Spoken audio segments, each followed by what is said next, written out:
Let's establish a quorum. Okay. Eileen? Here.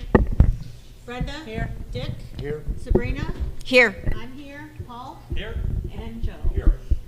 We have a quorum. First thing, let's approve the Board of Director meeting minutes from August 12th board meeting, 2025. Can I have a motion to approve?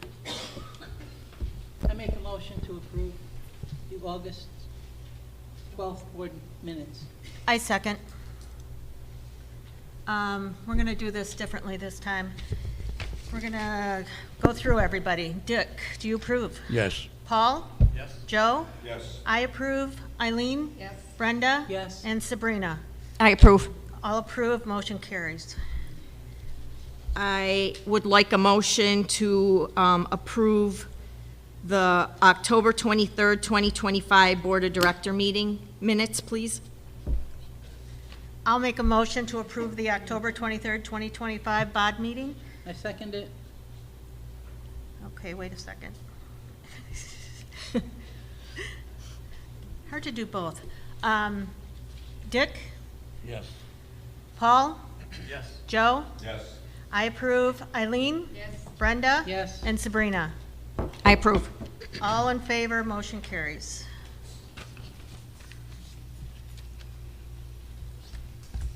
Okay, next item is, we have a restricted line item that we started last year, but this year, last year we were funding it,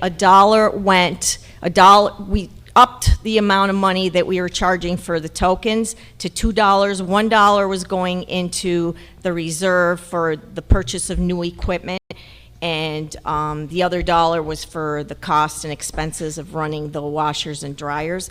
This year, we're changing it.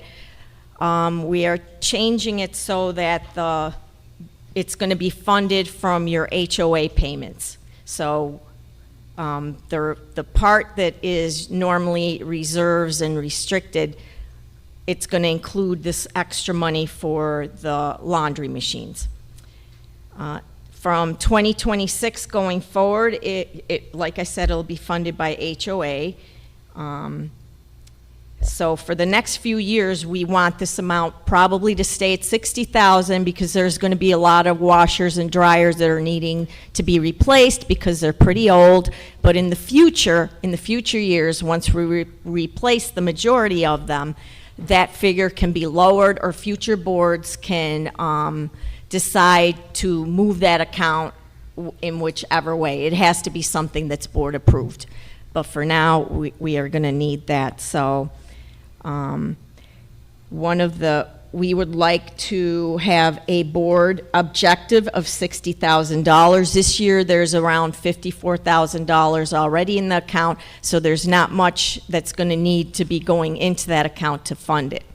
So I would like a motion to approve the restricted account board objective of $60,000 for laundry equipment.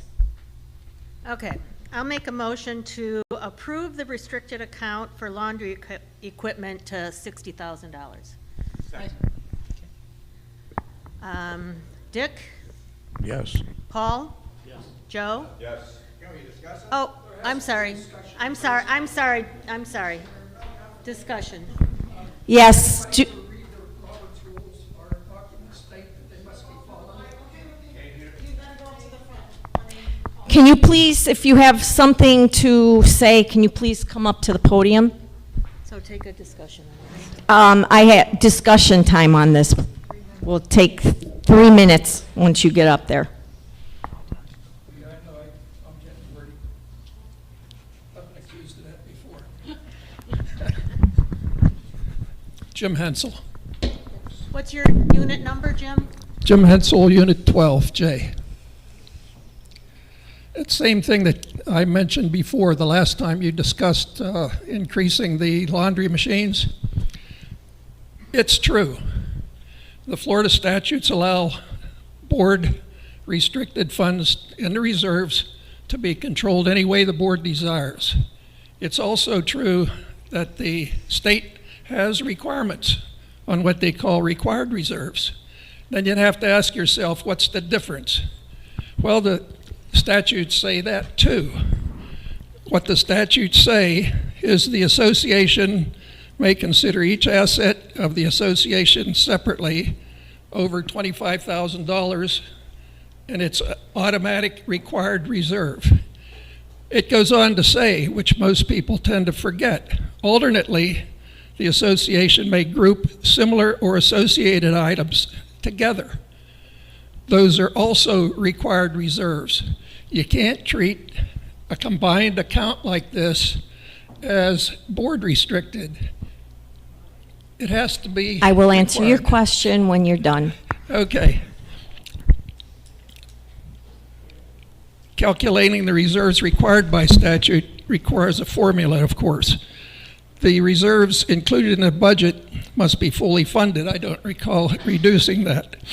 But you tend to overlook the fact that we fired 2 managers in the past. They lost total control of the money. And there were boards that were approved that were business-oriented members. And what they found out was there was no versatility in our accounts at that time. And they came up with the 4 board requirements, restricted amounts, that were very versatile. Everything here can be grouped as one of those accounts. By going to separate accounts again, what you're doing is breaking up that versatility. For instance, the objective then was if we could build the restricted accounts up high enough, you wouldn't need owner's permission to spend it, and you don't. If the insurance reserve were high enough and the restricted amounts were high enough, if we had a hurricane, we immediately could spend all the remaining building money in the board accounts on repairs. You don't need anybody's permission. You could spend all of the infrastructure money on cleaning up. You don't need the owner's permission. Okay, your 3 minutes are up, so finish up your thought. Okay. We need to Just keep the 1 second. versatility of using only the 4 accounts. We have other accounts Okay, thank you. required. All right. Yeah. So I will explain reserves. There are 4 accounts that are mandated by the government, by the Florida. And they are items over $10,000, which is now items over $25,000, which from now on, every year is going to be upped by the cost of living. So that figure is going to be constantly changing. There's also paving, roofing, and painting. Those are the 4 mandated rules or lines that we have. Now, we, as a board, and it happened way back in your day too, had set up special lines like building repairs, ground equipment, outside infrastructure, furnitures and fixtures for different things that they want to buy. Like if they wanted to do the rugs or get some furniture, they would tap into the furniture and fixtures.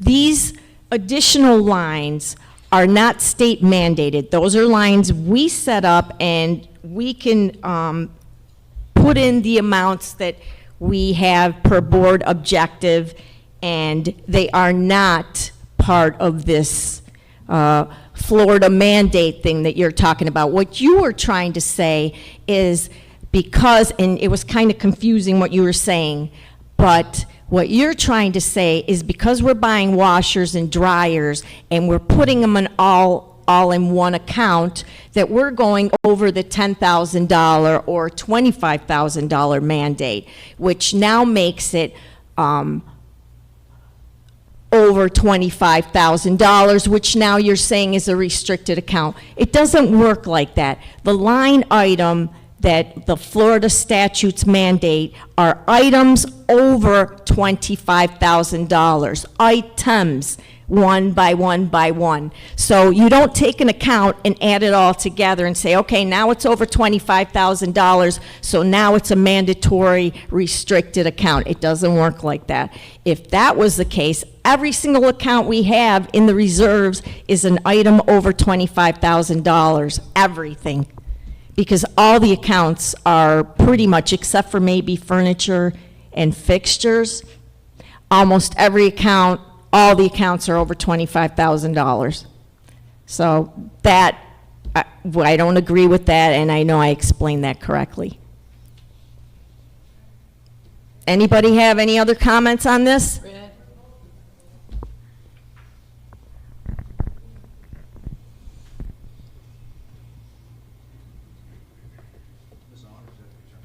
I think it's I on. think it's on. It is on. I'm Brad Cairns. I live in 33E. My question is, I don't quite understand, and maybe I've missed a lot of meetings and I would understand. Maybe if I'd been to more meetings, I would know the answers to this, but I don't. You say $60,000. Is that about what we bring in the coins? Stick it in my mouth, maybe. What do you bring in from the coins annually? Normally, we bring in around $60,000, but this year, as you know, we upped it to $2, so it was bringing in double that. So the amount that was in reserves as of this year, we're projecting is going to be around $54,000. So to get it to $60,000 next year, they're going to have to put in about $6. And- So you're capping it at 60,000. Here's 60. Then what do you do with the money from the coins? Well, then when the money with the coins goes into another account in operating, it funds the cost of running the washers and dryers and other things. So it doesn't go into the general fund. Half of it from, well, now we're going to go back in 2026 so that whatever price we change the laundry coin to, that will all go into operating. And, Which is the general fund. which is the general fund.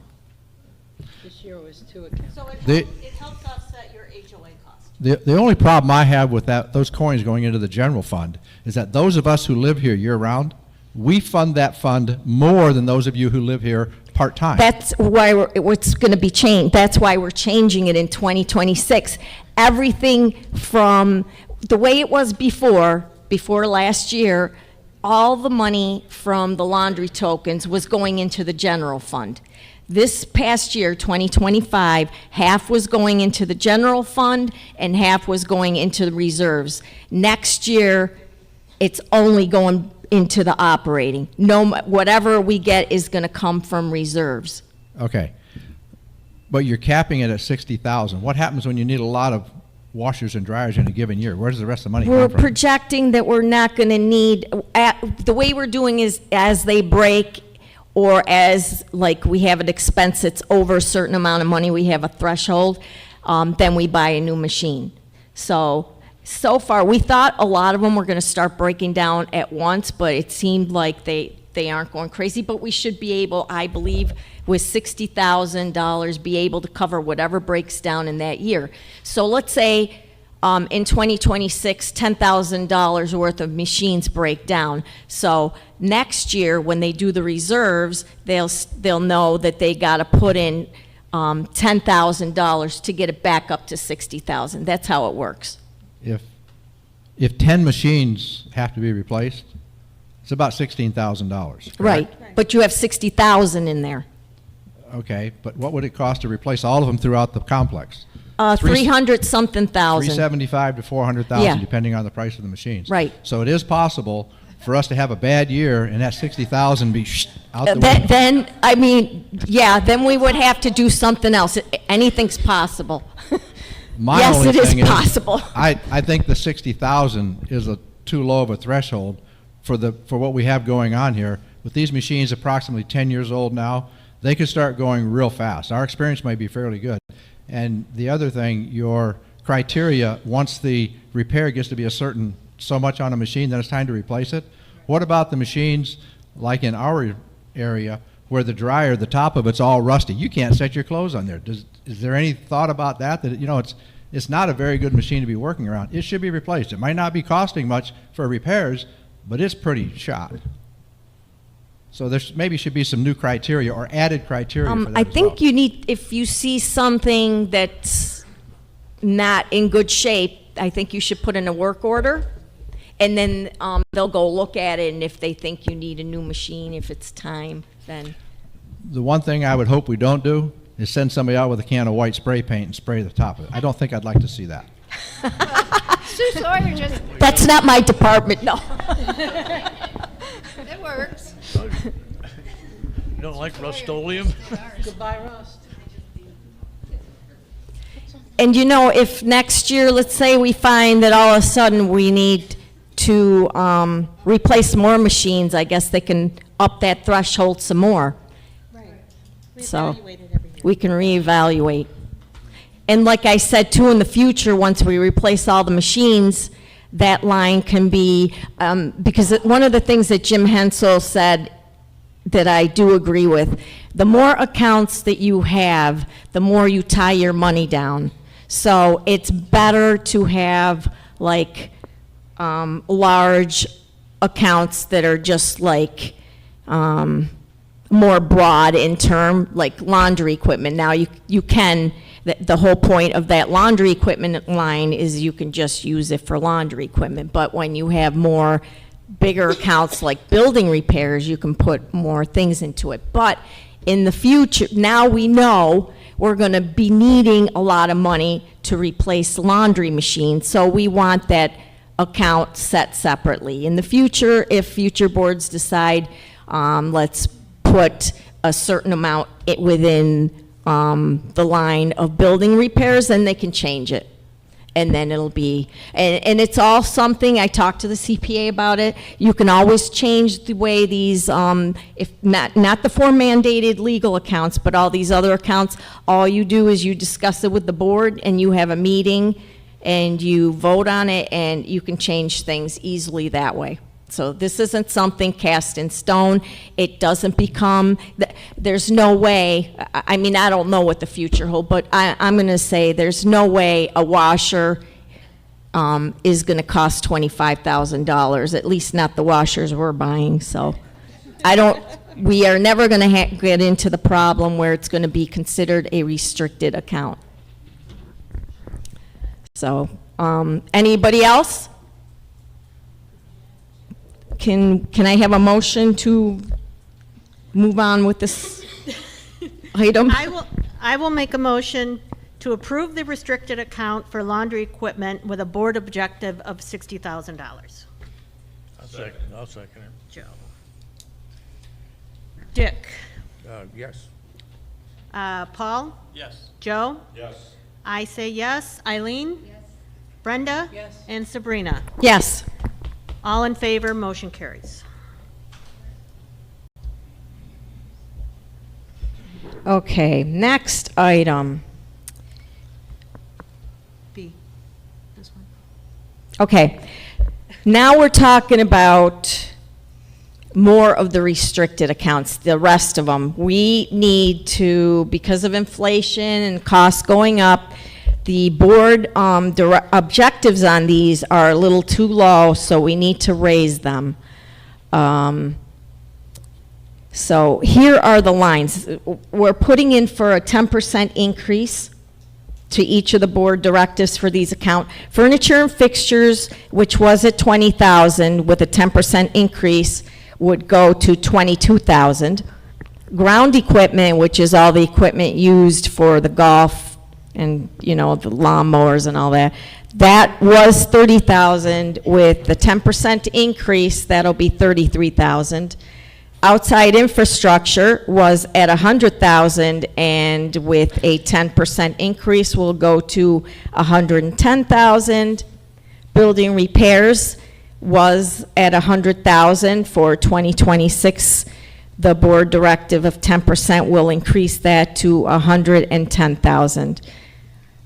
Any questions on this? Anybody have any comments or anything that they would like to? Please come up to the podium.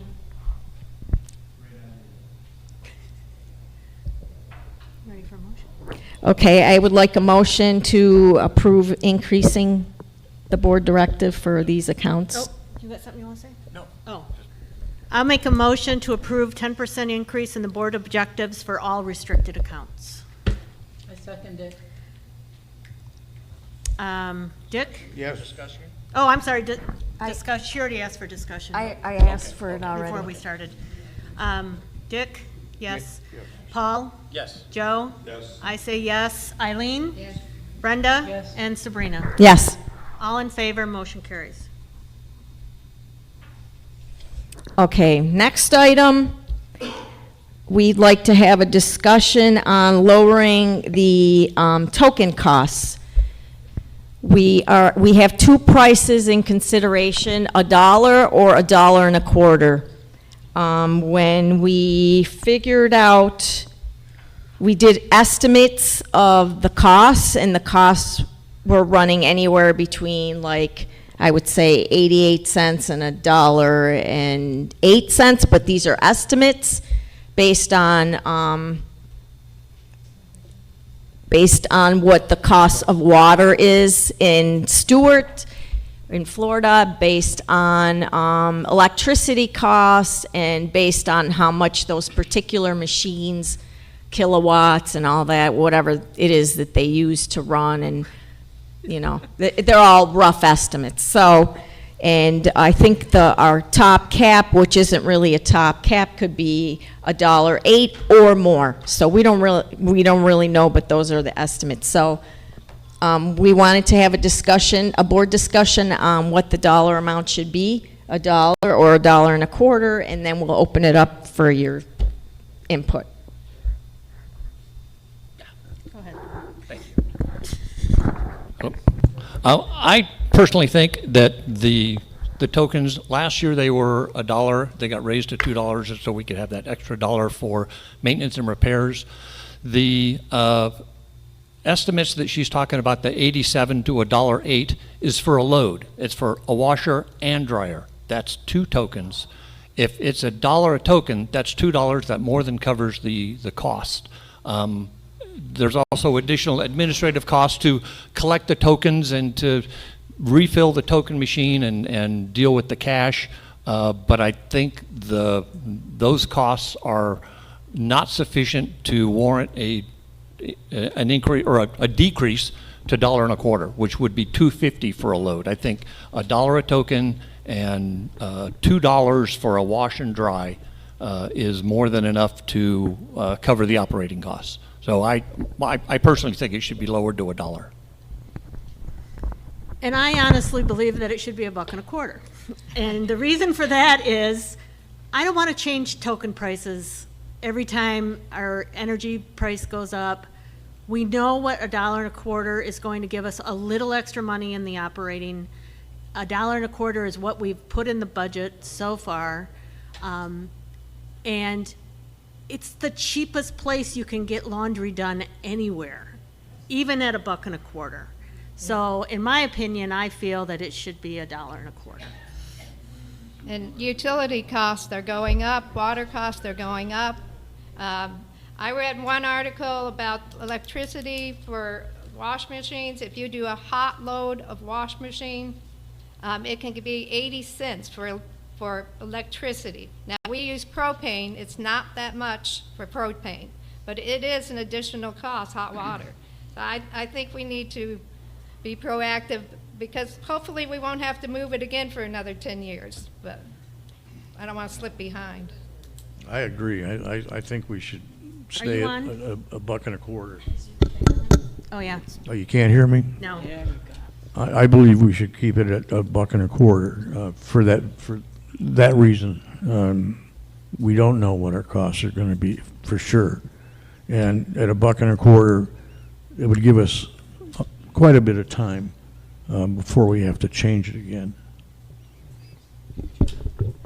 I also agree that it should be $1.25. You're getting a reduction. $2 was a little tight on some of these tokens, but I agree that it should be $1.25. I like the idea of the extra quarter being a push toward the repairs, buying the machines. It gives us a little extra in the budget to replace these machines that are 13 years old now, and some of them are starting to go. And the cost of the token machine is also covered in our operating costs. And when we have to buy new tokens, which we had to do this summer, that comes out of there too. They also had to be cleaned. We were getting a lot of jams in that machine, which caused a lot of repairs. and we had Pam Kabansky actually volunteered to come in and clean all these tokens so that they would run through the machine and not jam up the machine anymore. Thank you, Pam. Thank you, Pam. Thank you. Yes. Sorry, It's the Brad. only mic. It's a different subject. Oh, yeah, different subject. Am I close enough now? Yeah, Okay. good job. I'm still the same person. I haven't changed.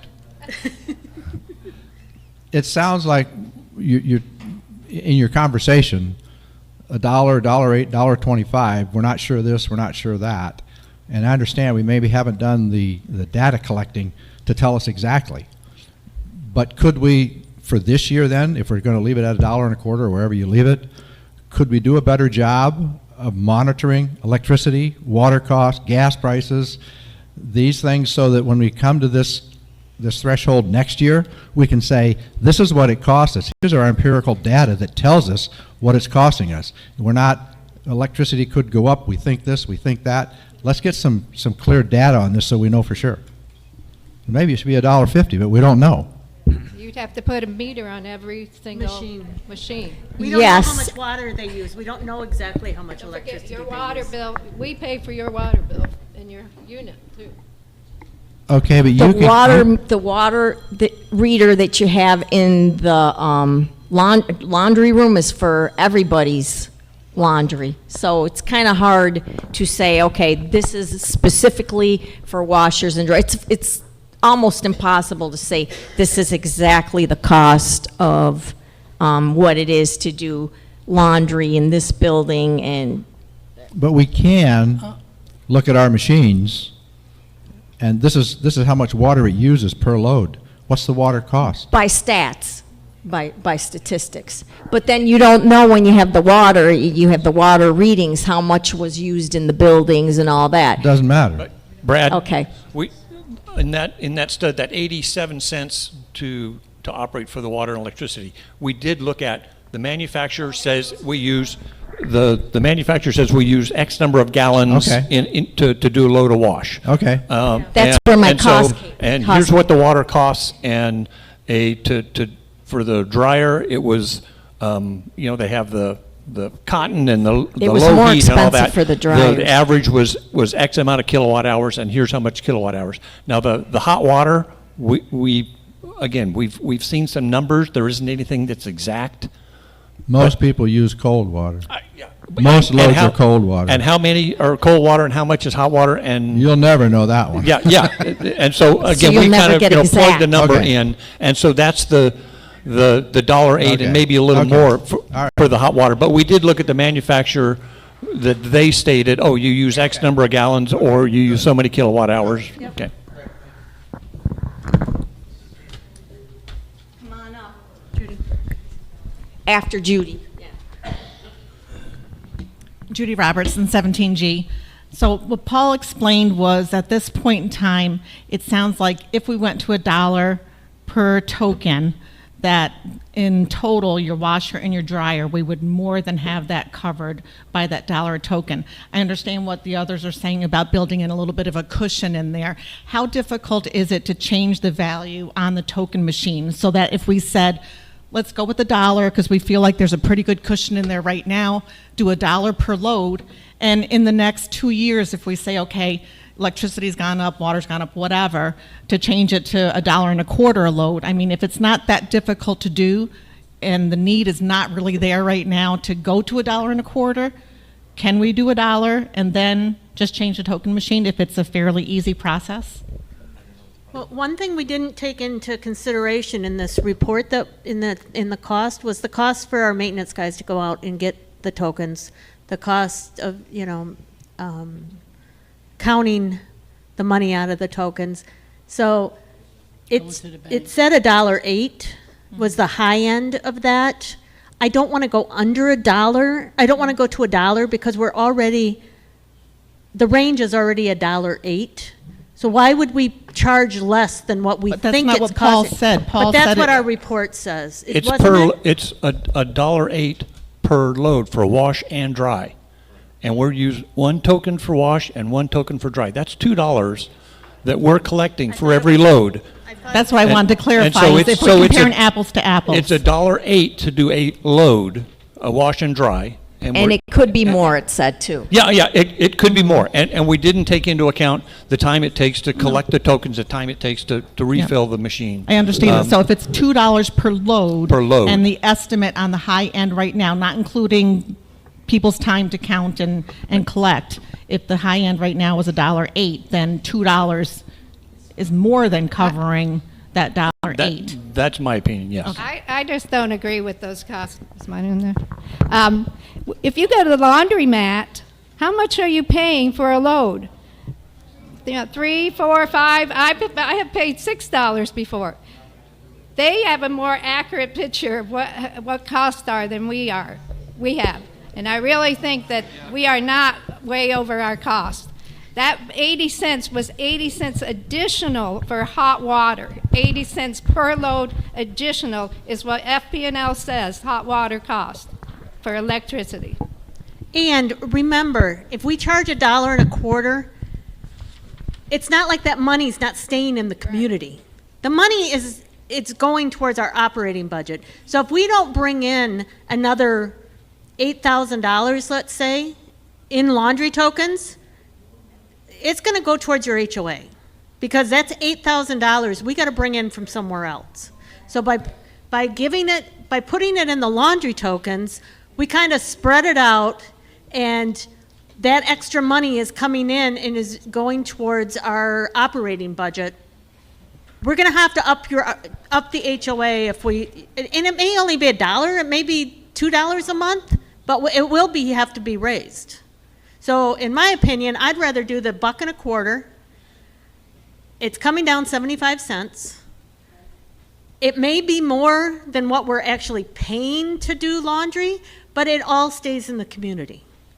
And we don't have to have this discussion once a year anymore. We take it to $1.25, we leave it there for the next 5 years, 7 years, whatever it is, and we don't have to worry about having somebody looking at, oh, how much did electricity go up? How much did water costs go up? We put it at $1.25, we put it in the operating, and we leave it alone.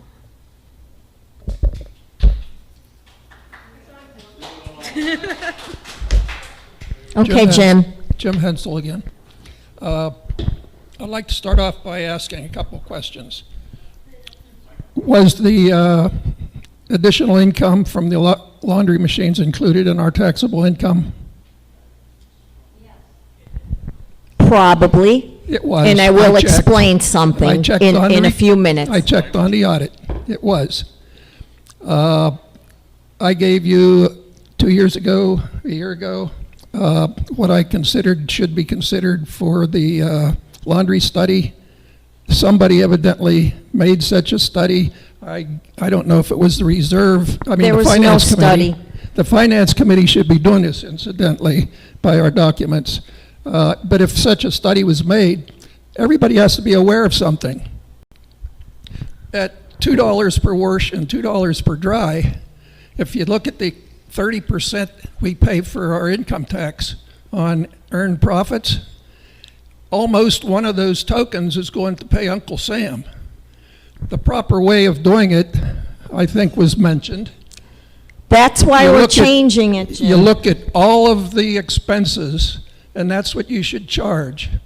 The last finance committee study that was made, we actually lost something like $100 on the annual expenses. We paid no income taxes. Looking at the gentleman was concerned about whether or not the people in the winter, I used to be here in the winter, only I'm here year-round now. Would you rather have one of your tokens go toward, or part of your laundry costs go to the government, or would you rather it stay here?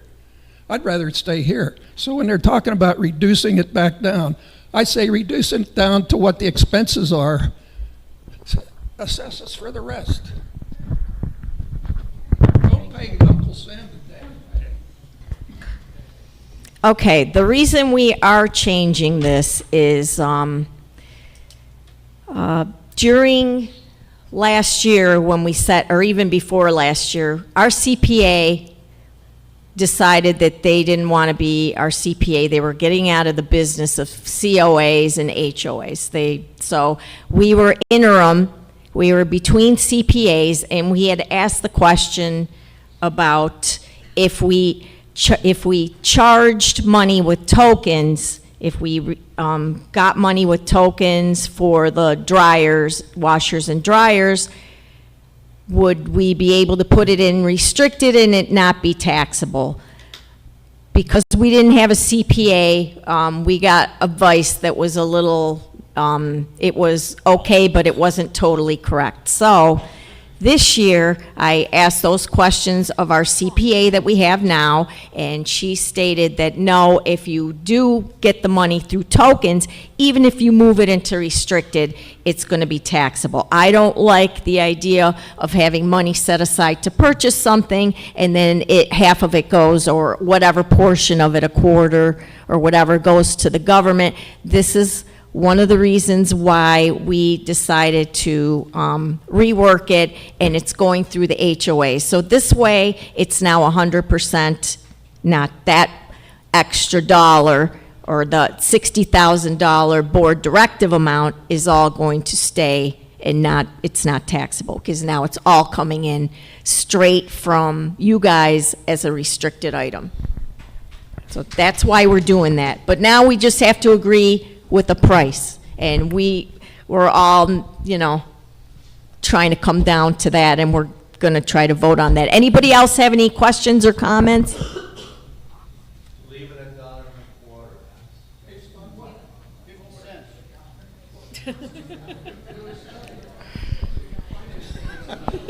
cents. That was my husband. That was him.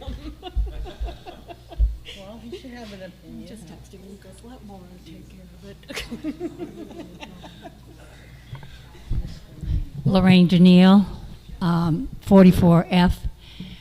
Let's make it $1.25. Why do we want to have all this not argument, but discussion on a few pennies?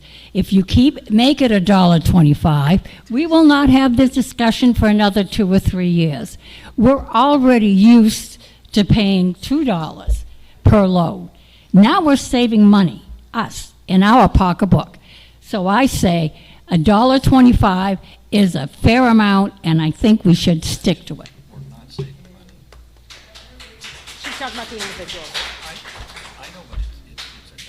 So if it goes to $1.25, $5 will buy you 4 tokens, as opposed to if it went to $1, you're going to get 5 tokens for $5.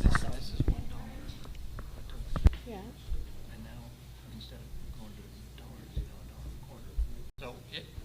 I mean, it depends on how many people do laundry. Okay, the comment about it's costing us the same, it's actually not. When the tokens were $2 each, we took one of those dollars and put it in, well, now we're putting it in a restricted account for the repair and replacement of washers and dryers. So It's that- just replacement. We repair through operating. Okay, but it's the $1 of it is going into that restricted account. But now the other dollar that we had in the year before, it's now going to $1.25. So it is costing a little more. Little And more. I agree, costs But are we going don't up. know. We're deciding the price. Yeah, costs Yes. are going up, and at $1.25, it would be costing the owners a little more for washer or dryer, or replacement and operating the washer and dryer. So it's not the same amount. It is a little more, but the cost of electricity goes up, the cost of water goes up, and everything else. So, but I just wanted to point out, it is a little bit more expensive if we go with $1.25. Definitely. Like what I said, $5 will buy you 5 coins if it goes to $1. If it goes to $1.25, it gets you 4 coins, but it's still better than what it was getting you now, so. Anybody else? Oh, she's going that way. Okay. Okay, so I would like, I'll put a motion in to raise it to $1.25. Or to lower it to $1.25. And then we can vote. And if that goes down, then we do it 1/3 off. All right, so I'd like a motion to vote on having the price move to $1.25. Yes. So I'll make a motion to change the laundry token price to $1.25. I second it. Dick? Yes. Paul? No. Joe? Yes. I say yes. Eileen? Yes. Brenda? Yes. Sabrina? Yes. Motion carries. And we'll make, got it? So now, that's as of January 1st. So as of January 1st, watch how much, don't go crazy buying a lot of tokens towards the end of December, okay? Because it's going down, so, Share them with your friends. yeah, so Last year, we ran out. in the new year, it's going down to $1.25. And I think it should stay stable like this, not just for the next 2, 3 years or 5 years. I think it'll stay stable at this price for a long time, like it stayed at $1.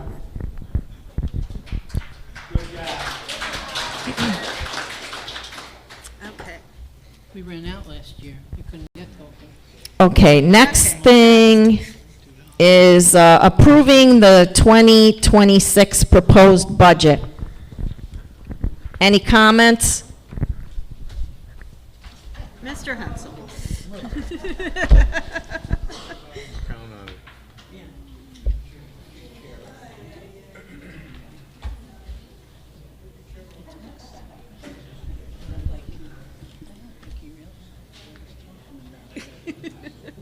You know, somebody, Jim Hensel again. yes, I have 3 minutes. Pam used to say the same thing all the time. Somebody asked why I say a lot. And one of the previous directors asked Chris. Chris says, well, he's an engineer, he doesn't know what he's talking about.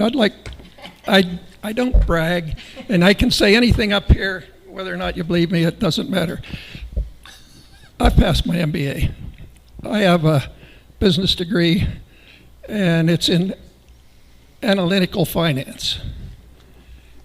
I know a little bit about it. And I mentioned a lot of this stuff to you guys the last time. But the budget, last year it was off by $50,000. All you got to do is look at the last audit, and it was $50,000. The board last year decided, based on what one of the owners said, just pass it. Well, you know, 50,000 is 50,000, it's not going to break us. The But CPA fixed what you were talking about. Go ahead. Well, that was last year. This year, I looked at the past audit. The carryover was $500,000. No indication at all on where it went. That $500,000, if you look at the budget you guys just put out, proposed, shows no carryover. Zip. You're going to spend exactly what we took in. What organization ever spends exactly what they take in? $500,000 difference? That's a lot of difference. Last year, the solution was easy. Somebody on the board could have said, well, I move we amend it to do $50,000 transfer from one account to another. Somebody on the board can still amend this without changing anything you've sent out except where the money went. There was no transfer, it was a paper figure. It was not. We donated more money for insurance than what we paid out in insurance. That was cash, and it should be accounted for in what was carried over. If you look at the audit shows it. We should follow the audit and what the carryover is if our own records are that wrong. The solution is still easy. I don't know where the money went. Hopefully it went into the insurance reserve. All you have to do is amend the budget, add the $500 and some thousand to the carryover, and add the same amount into the insurance reserve, and correct the totals. Nothing changes on what you've told the people. They still have to pay what they have to pay. You didn't abscond with the money, I know you didn't, but you didn't account for it either. I would like somebody at least this year to correct where the $500 and some thousand went. And I have an exact amount if you're really interested. Jim. $580,000. Okay, you're almost out of time. It ought to be corrected. Jim, can I ask you a question? Do you go to the finance meetings? Say that again. Do you go to the finance meetings? Or the budget Well, meeting? this Or the is- budget meeting? I got discouraged because I told you guys 2 years ago on the Well- laundry equipment exactly what was going to happen. You didn't Okay. believe me, and look what happened. Okay, but a board meeting is not a place to bring up concerns in that detail. Actually, You I'm need to talking about them. I'm talking to them to show them what you guys are doing wrong. Right, but They don't- I'm not 100% sure, I'm, And I don't do know the wanna detail. Make one correction. There was $19,176 carried over from last year, budget Where from, do you see that? right there. That's a calculation from this year showing zero carryover. No.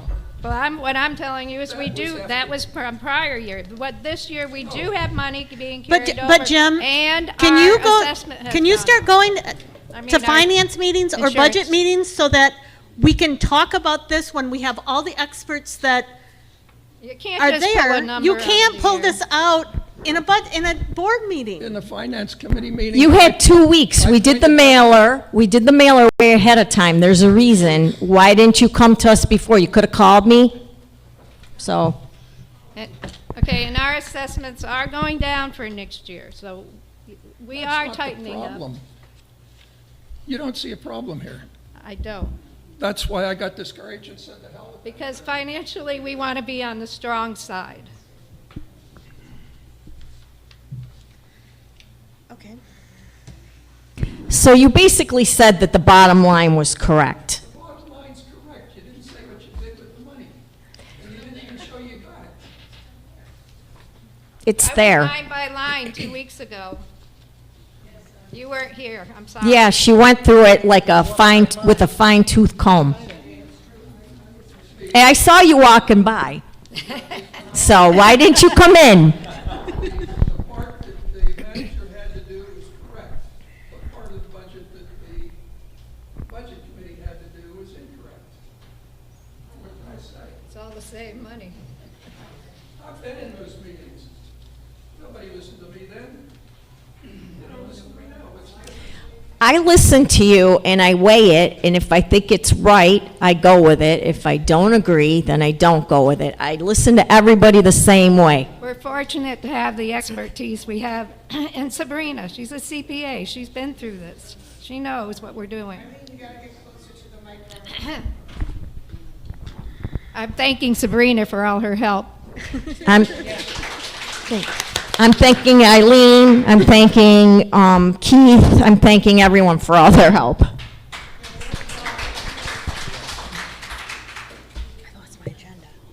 Okay, so,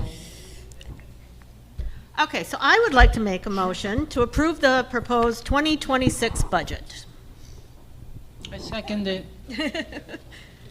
Dick, Yes. Paul, Yes. Joe, Yes. I say yes. Eileen, Yes. Brenda, Yes. and Sabrina. yes.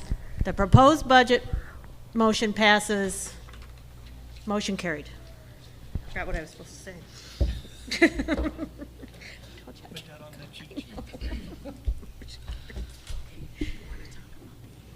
Yes, yes.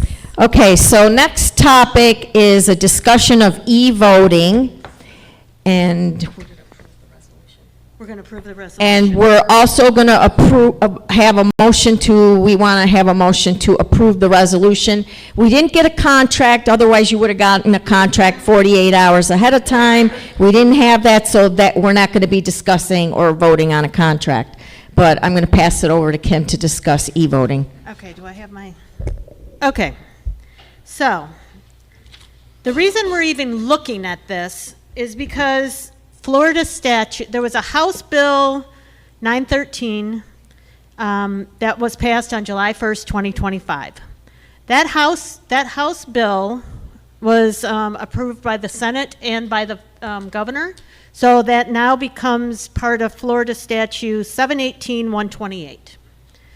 And there's 7 parts to 718-128. the way it's written is it says you get two options, okay?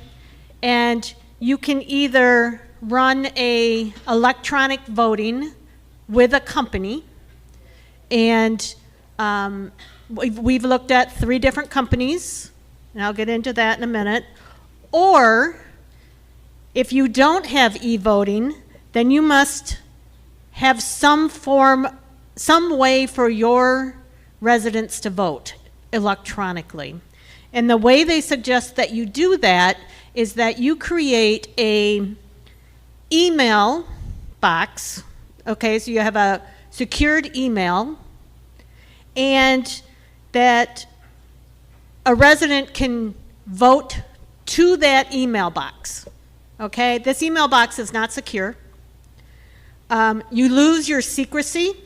You know how when we do our ballots by hand, we have 2 envelopes, and one's the proxy and the any proposals that we make, and the other one is the ballot for the directors.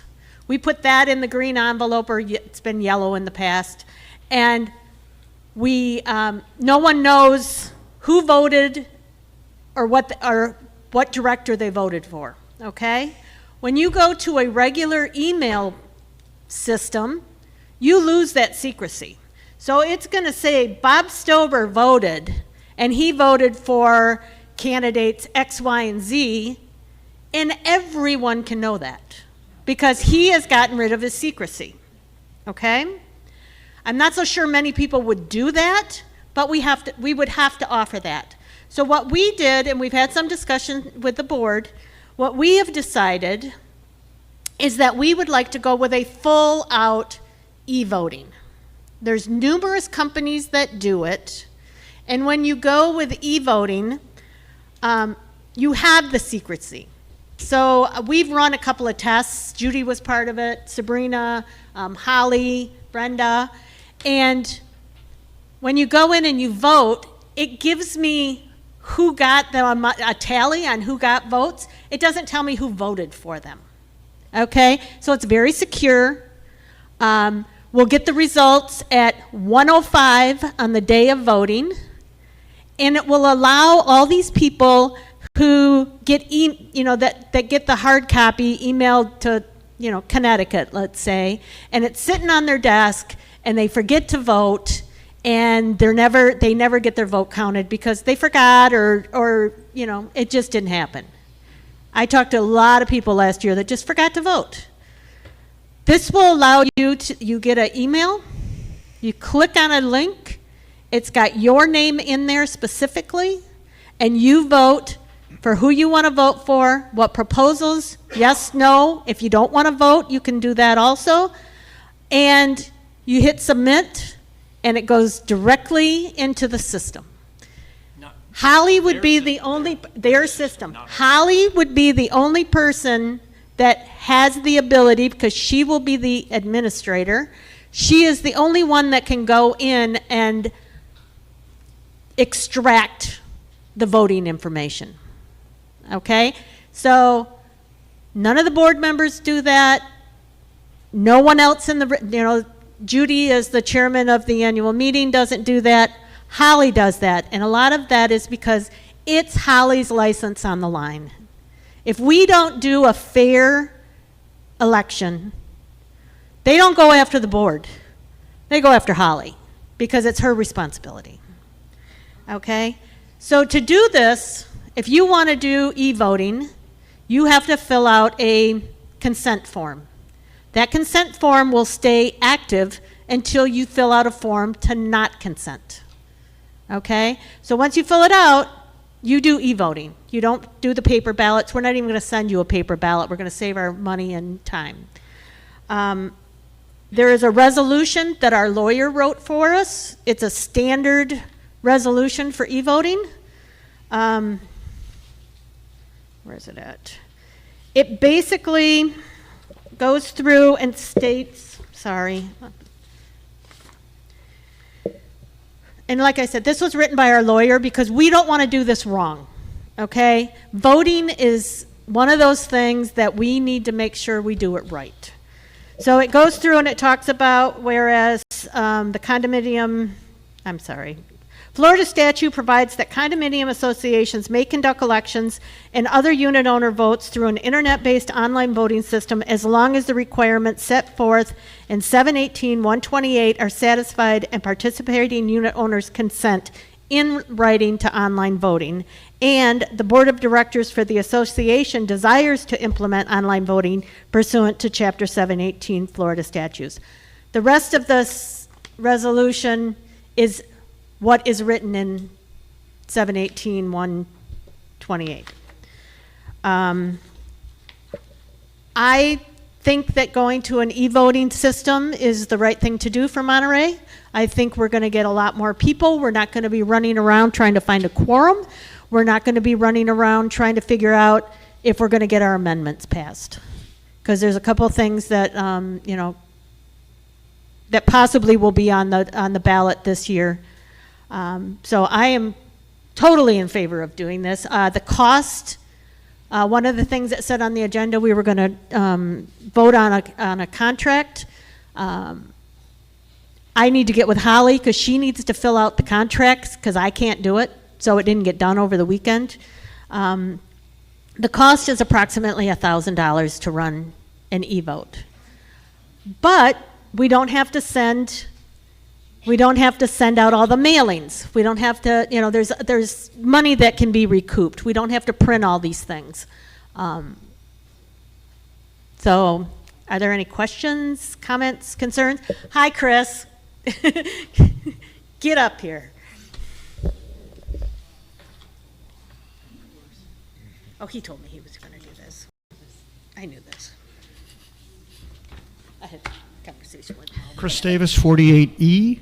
One of the things I think you're missing is that not everybody, hello? Not everybody will opt in, and they need to get a paper ballot. So you're still going to have a paper ballot. You're still going to be We counting know ballots. this, Yep. because you have to sign a consent form to change. Right. If they don't opt in, then that's the only option they have is paper. Right. Number two, you did say you read the exact wording, which obviously you guys know I'm familiar with. Nobody can hear you. Okay. Yes. You read the exact wording of 128, which I've obviously been through a lot. So the magic word for me was, it says that the association may, not shall, so you don't have to do this. It's something that the board will choose to do if they want to. So my question is, I don't know of any fraud, I don't know of any problems we've had in the past with our paper voting. But you're still going to have to do some paper voting. It just depends on how many people don't opt in. Right. They need that right. So you don't have to do it. We have to do It doesn't You do mean have to do the everybody's going to email. be I have- voting Absolutely e-voting. correct. I have to do the email. Yep, that's And true. the email, I am very concerned about doing the email Sure. because I don't think people will understand that the vote is not secret. I think it's pretty easy to, if you just realize you're sending an email to a box, who's reading the box? I mean, they may not, they could tell people who I- you voted for. So yeah, you got to And- waive and- your right of secrecy. And Chris, my whole thing is, and we've discussed this, my whole thing is, I don't want to do something that makes this election invalid. I don't think want we to ever take have. that chance. Have we ever had that kind of claim? No, but if we do this open email box, Oh yeah, I'm concerned that someone's going to come up to us and say, oh, you didn't spell something right on this, so you're in trouble. And that is something you could go to the state over as a fair election. But you have to do that regardless, right? Unless you do the e-voting. I'm going to have a company. I have a company picked out. Okay, I've talked to 3 different companies. The one cannot do a secret ballot for me. They can do a secret ballot, but then I have to do a secret ballot and a non-secret ballot, and I don't want to play that game. So I found a company that's only $50 more that is going to do a secret ballot and a non-secret ballot for us. They give me an hour and a half of somebody that we can talk to make sure everything is set up right. They will help us with getting everyone into the system with, they'll do all the, everyone will get a unique identifier, a number. They set that all up for us. I just think so that we have a fair election that is totally on board, that we need to do I mean, in my opinion, I think we need to do this to make sure we're not in trouble per HB 913.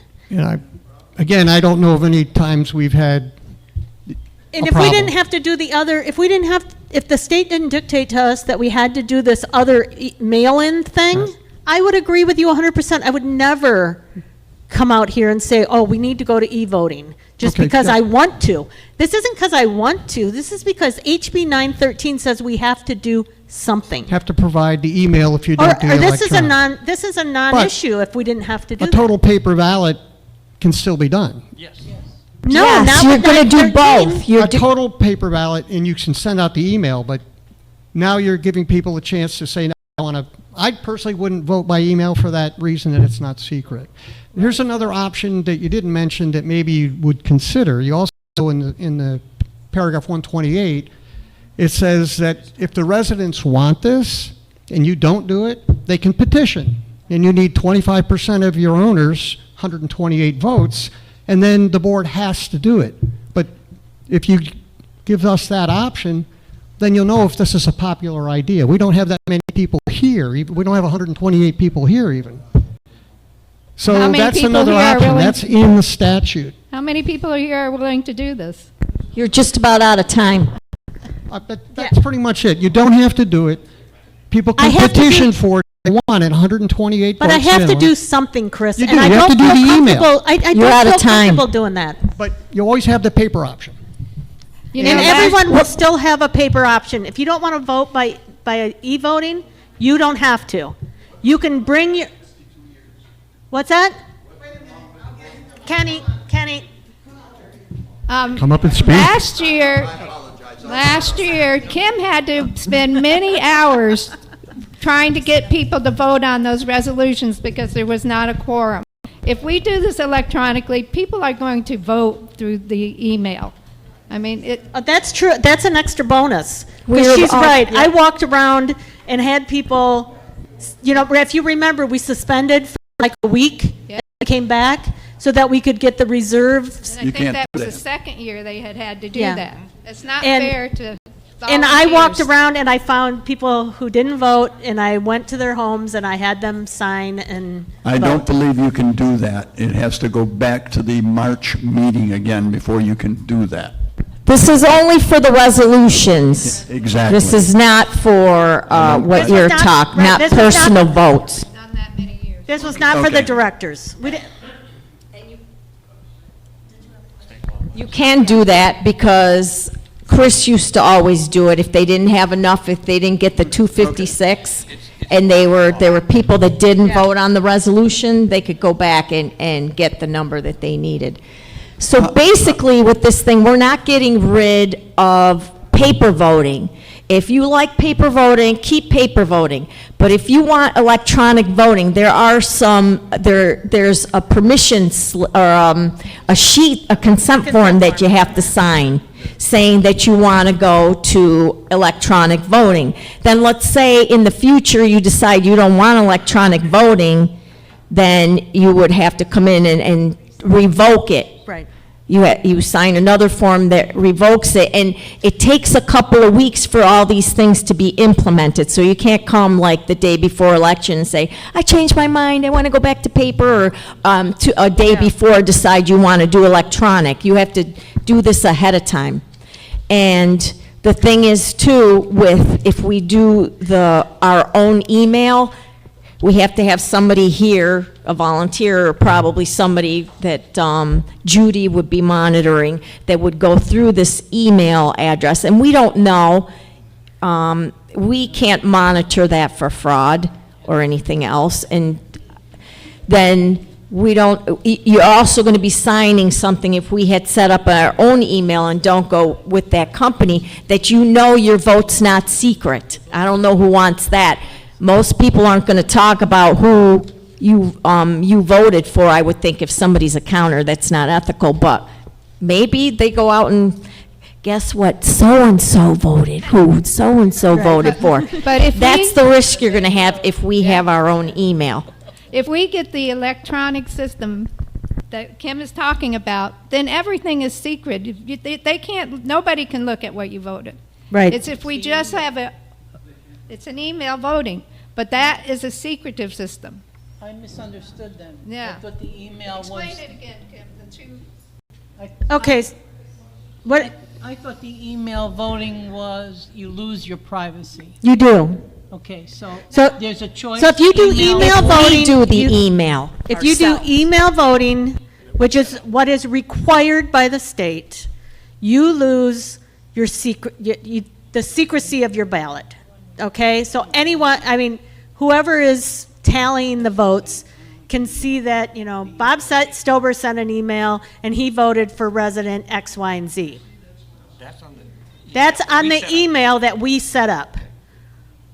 If we use a company, and then when Bob votes by e-voting, not by email, when he votes by e-voting, and he votes for resident A, B, and C, I have no idea that it was Bob Stober that and what he voted for. For instance, we did a test. We did a test of 5 people, and I was the administrator. And we went in, and when it got down to the last 3 people to vote, it wouldn't even tally who voted for what, because it didn't want me to be able to figure out who that last person is and who they voted for. So it's so secure. And in my opinion, I think we should go with e-voting, as opposed to an email where it's not secret. And the reason we're doing this is because of the regulation changes to the Florida statutes for 718 for 2025.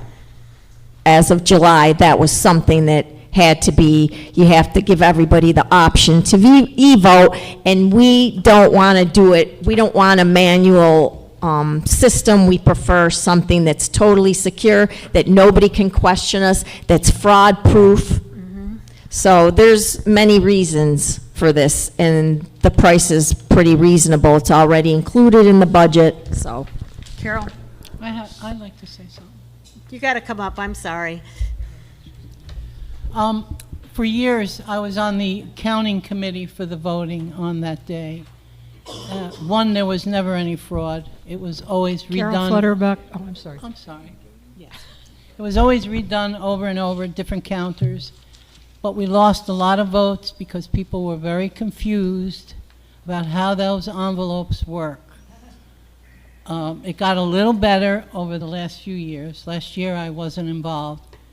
But there is a lot of confusion to people that don't understand what envelope goes in what place and what goes. So that is eliminated, and those votes do not count. So this may be a more secure way of And less people confusing. more electronically, you know. Carol Flutterbuck, Building 47F.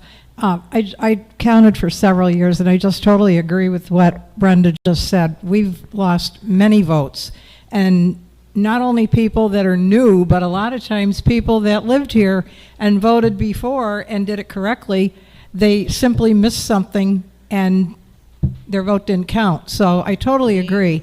The only question I had with that company, Kim, that's just strictly voting. You don't download anything like any information about each candidate? Yes, by the way, Oh, you can do. that. Okay, I So- voted for things where they did that, but I didn't know if you could do that. So the company that I'm looking at, you actually, when you go in and to vote for the candidates, you can put a picture and a blurb, you know, like that 8.5 by 11. You can put information in there for each person. So if you, like I said, if you aren't here or you don't come here and you don't know people, you can go in and see exactly who that person is and what their qualifications are.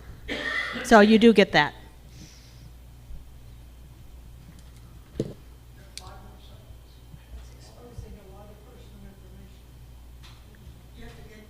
Well, what do you mean by, no, it's only putting information on there that you have already put on a piece of paper to go in a mailing out to everyone in the community. Can you come up here, please? The resumes. Anybody with comments or anything, please come up to the podium. It's just the resumes of the candidates, the people that are running for office, which are out there anyways here. We mailed it to 510 units.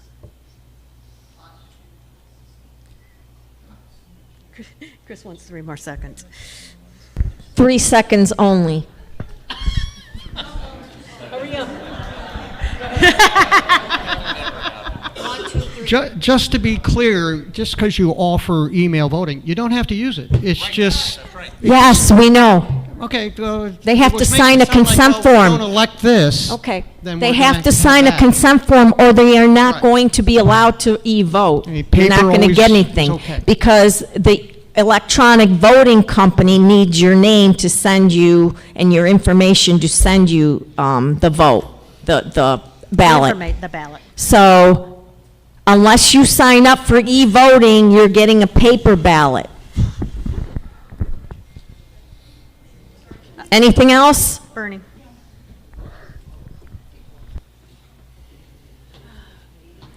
Bernie Keller, 23D. I just want to clarify what you said. You said the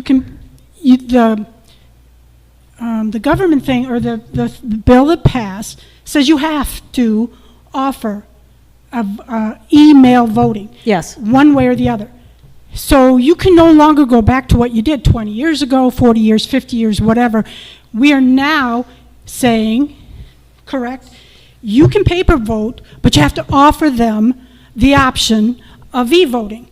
And if you option for e-voting, you can e-vote through a company who keeps it private, or you can have your email vote here in Monterey, which is not private.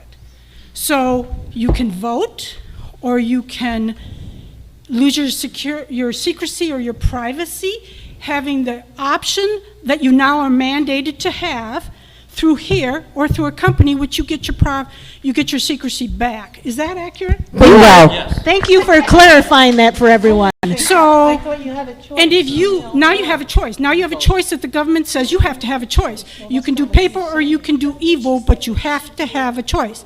Now you get 2 choices for e-voting. You can have your people do it, or you can have our people do it. Right. Our people will give you privacy, your people won't. So if you don't want to lose your privacy, then you don't get that email that says, I want to e-vote, I'm going to stay with paper. If you want your privacy, but you think, yeah, maybe I would like to e-vote, then you go with the company. And they're choosing company or them. Because it isn't a matter of they want to do this. They're mandated by the law that says you now give them a choice. When your choice comes, this is A, B. Exactly. We prefer the choice of a company where everybody has their privacy and everything is secure and it's fraud safe, so. Yeah, and you're saving And you 75 can- cents on your laundry, so spend that on the $1,000 to have your privacy of your e-vote. You got the money out there. Kenny.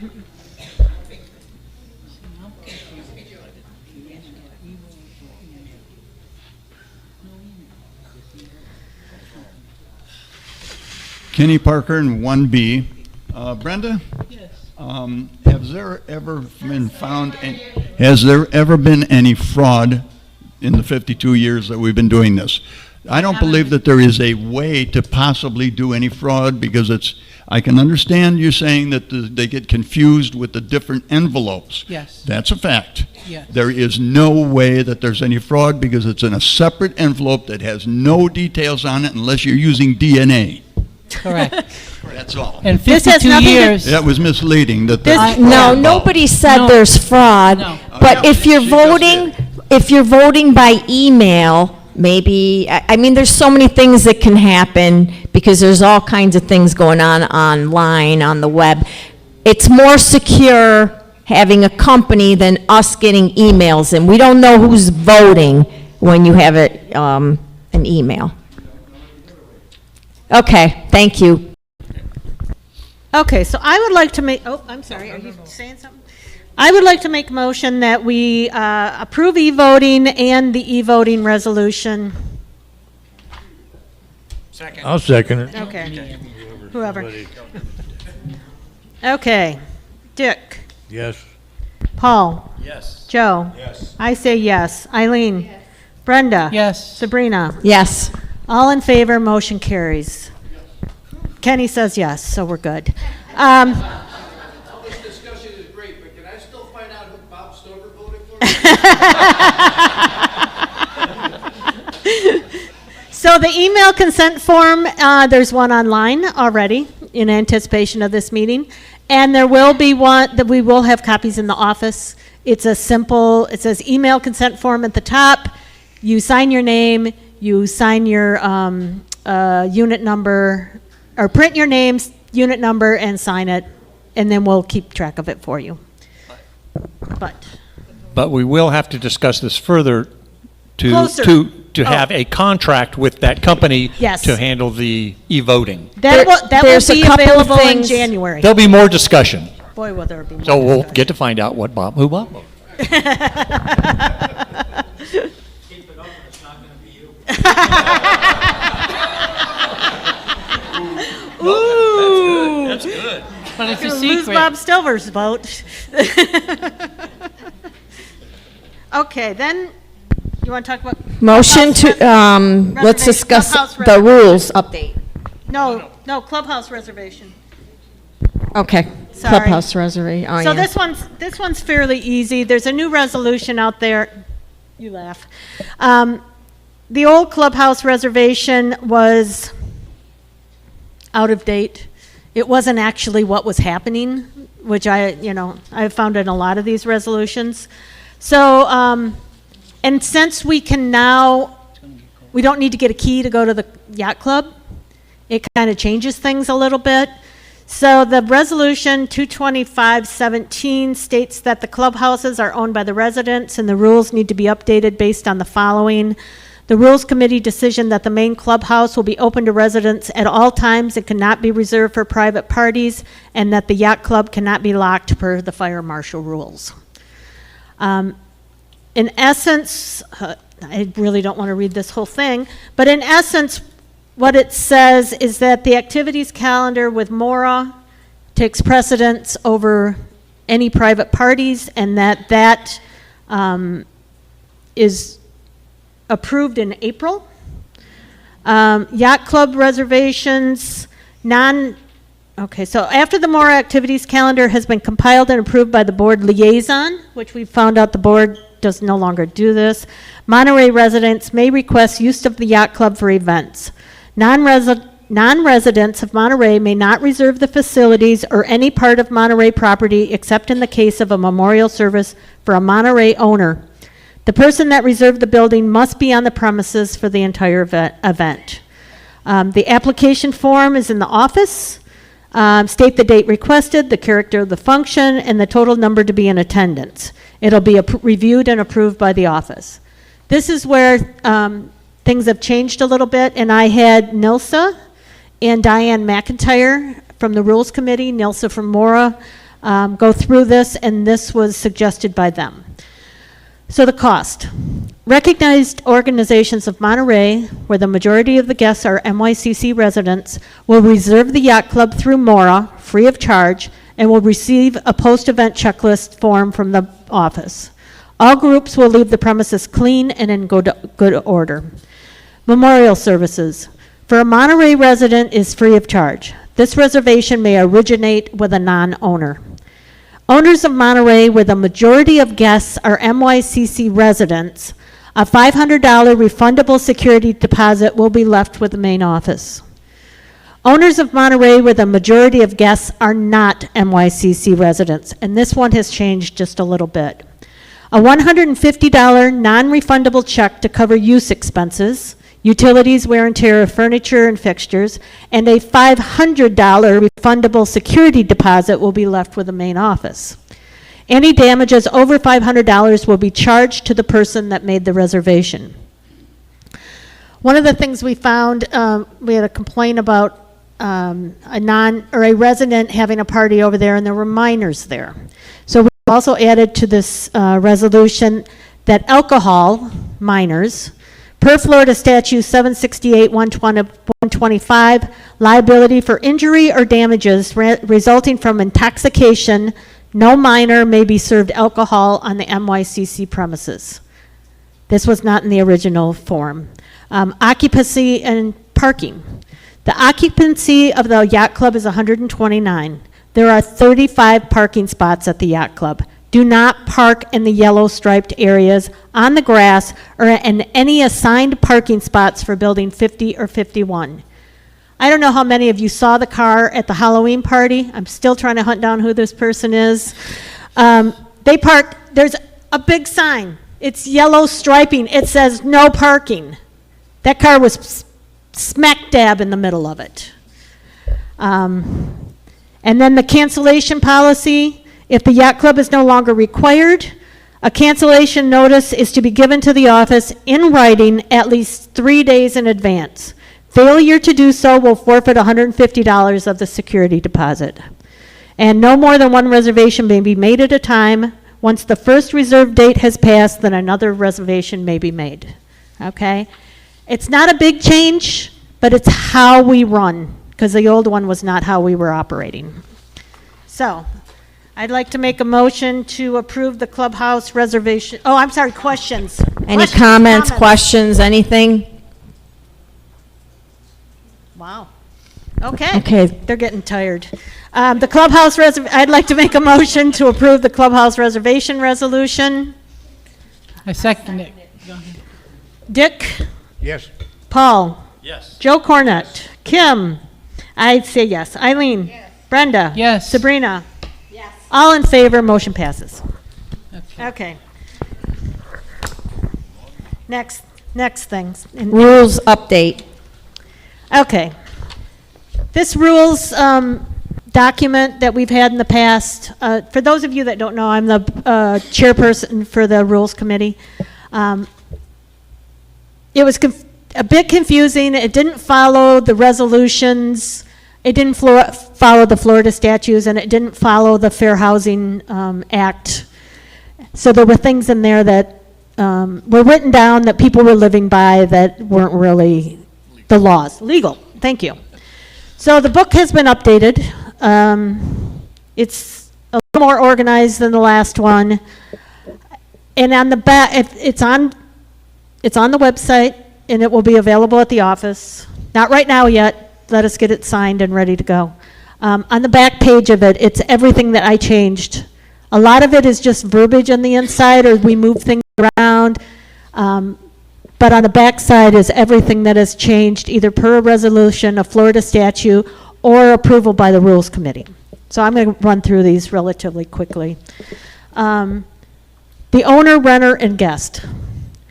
This was updated per the new laws. Our bylaws were out of date with the fair housing rules. Walkways. We've added that as of last meeting that no rubber mats are allowed, only the ones that have the holes in them. Hurricane shutters. We updated that per the last resolution that we approved, I think back in March. Porch, I changed it to lanai. No one calls them porches. Open houses. That was never listed in here. It's now in here. It follows exactly what the resolution that we passed last year is. It used to be called grounds. We changed it to common areas because that's everything in our bylaws, state common areas. And we added no drilling of a building exterior. Bicycles. We added that you can store at the front of your parking space. Not in front of the guest parking space, in front of your parking space. Laundry room storage. We removed that the second floor can be used for storage of golf clubs, and we removed that residents can use the second floor laundry room for storage. We've had numerous issues with people using it for storage, and they just pile stuff up in there, and you can't get to the roof because you can't get to the stairs. Recycling, I updated the bin color. It said green. They're now blue. Needles. There was a section in here on needles. I'm not really sure why it's in here. Syringes, needles, and their how to get rid of them. That has been updated per the Martin County website. I added bulk pickup that was never listed in here previously. Noise. I updated it per Martin County information that was voted to be used by the board in 2025. Contractors. Added that they need to check in at the office. Conduct. I moved the children under conduct. I don't know who wrote this before, but they were kind of mean to how you can let your grandchildren or great-grandchildren or whoever wander around here. I've changed that and moved it under conduct instead of under every, it's in one spot instead of in 12.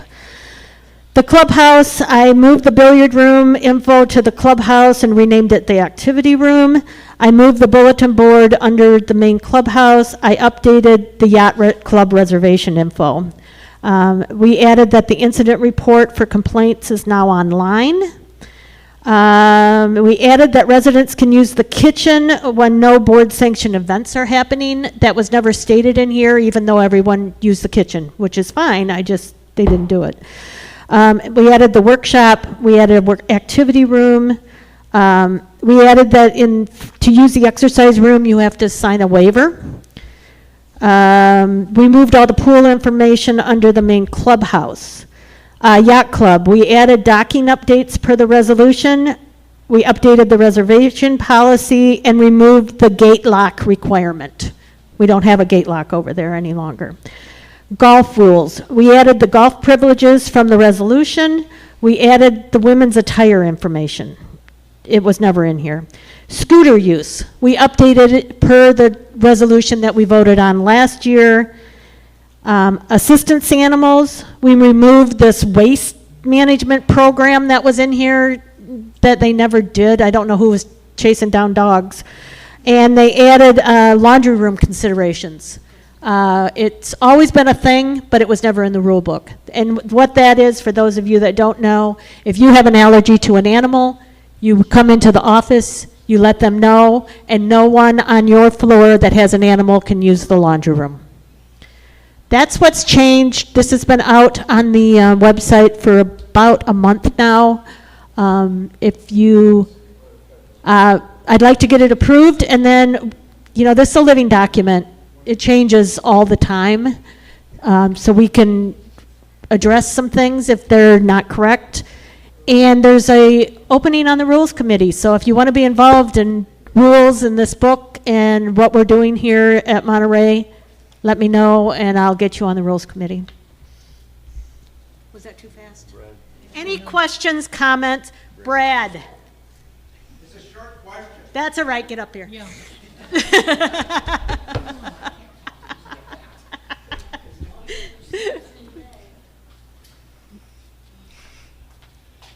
You said somebody could come in to the office and say they have an allergy to an animal. Yes. Do they have to verify that with a doctor's notice? I believe so, yes. Good.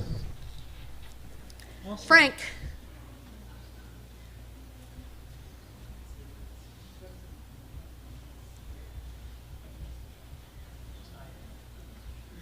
I have notes all over on everything I'm doing. Frank Sudersky, 48B. Sudersky.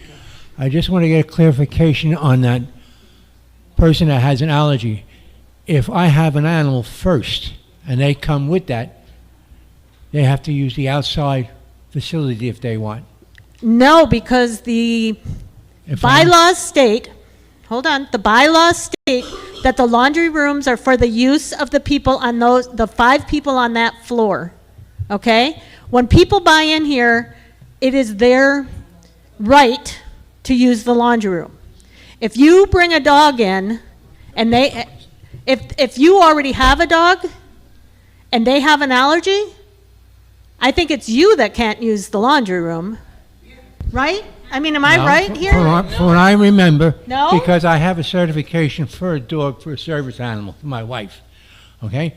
And the whole thing was written up as if I remember correctly with the prior boards, that if you have the animal, and then all of a sudden someone comes in and says, I have an allergy, but you wouldn't put in, and then they say they have to go use outside laundry if they want, because I put in. If you put in first that you have an allergy, then I'm the one that's stuck. No, because Why would the no. animal take precedent? Yeah, the Why animal. wouldn't the animal, I mean? Why wouldn't the animal? Yeah, if the animal was there Because it first. says in the bylaws that you get a right, when you buy here, you have the right to a laundry room. When did this change? Because I remember. didn't change. It's this in is the with prior bylaws. boards when we had this approval about who's going to have what about this, because a lot of people were getting upset. And like the gentleman just brought up, are they going to bring a legal note from a doctor? That's for one. But Right. the other thing is that if I should have the pet first, and then another person says, "Oh, I have an allergy," brings all this in.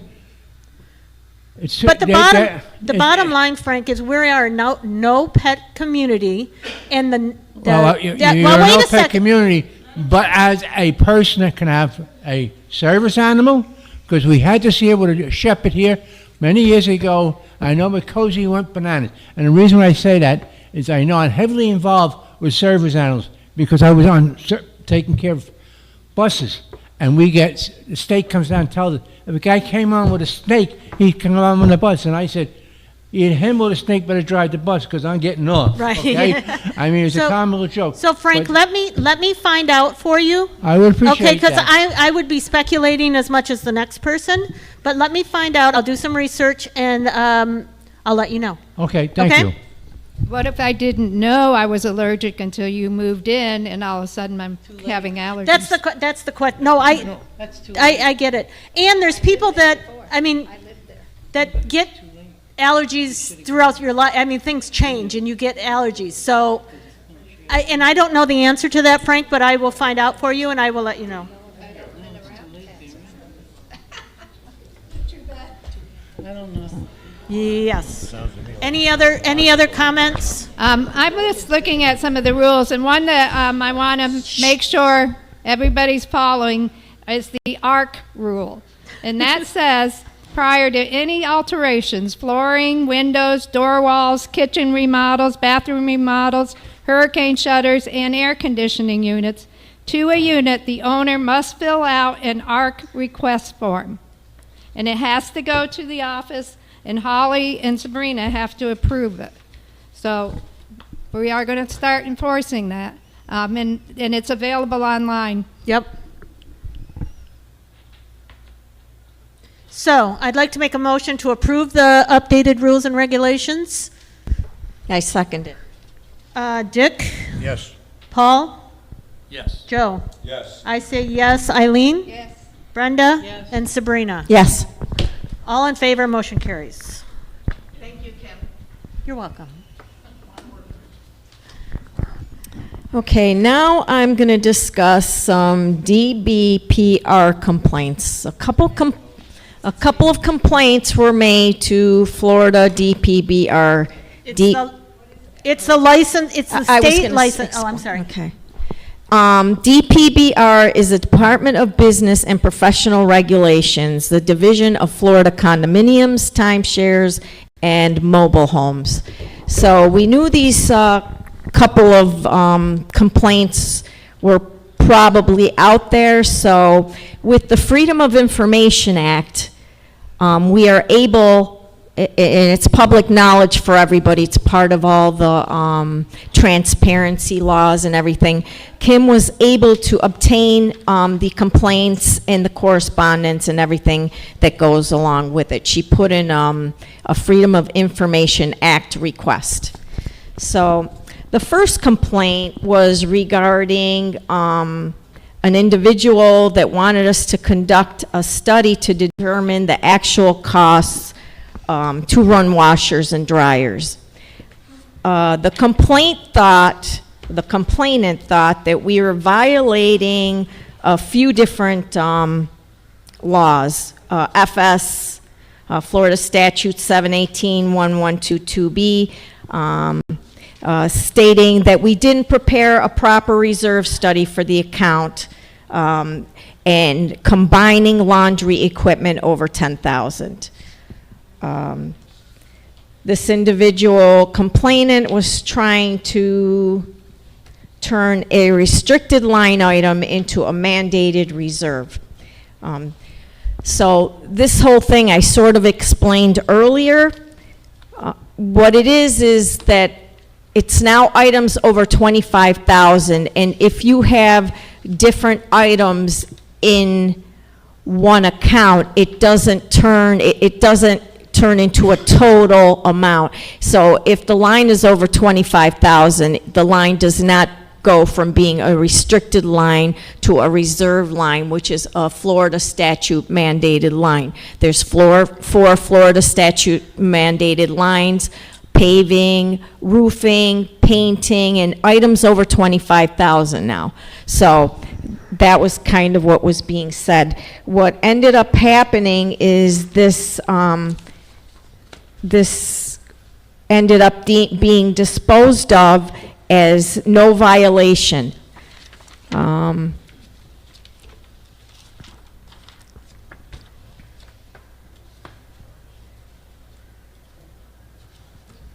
So basically, we are doing it right. We didn't need to do a study. The reason we didn't need to do a study is because the studies, they usually want studies on items that are for infrastructure and structural. Those are the things that you do mandated studies on that are required. And washers and dryers are not structural components, so they are not part of a study and do not require a study.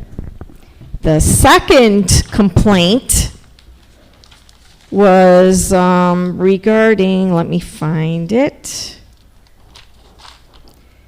was regarding the ponds, and basically all the issues about the ponds that we didn't follow the declaration of condo, section 6.3, that improvements and alterations in excess of $51,000 need to get a majority vote.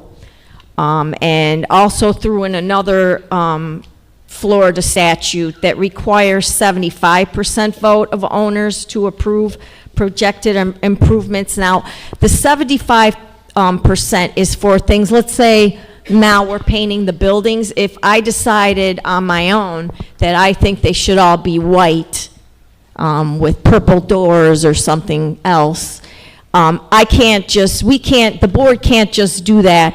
75% of the association has to vote and approve for changing colors. There's certain big changes that the majority has to vote, not what we were doing. So, and then there were a couple other rules and regulations that were thrown in there, and this got thrown out. It got disposed of as no jurisdiction. So, basically, what I'm going to say, and what the investigator that was looking at this said, what I'm going to say is section 5.1.2 of the declaration and our ground lease states that the association is responsible for maintaining the common element. Florida arbitration and court decisions, there's been Florida arbitration and court decisions that this responsibility extends to repairs and replacement that can result in material alterations in the common elements.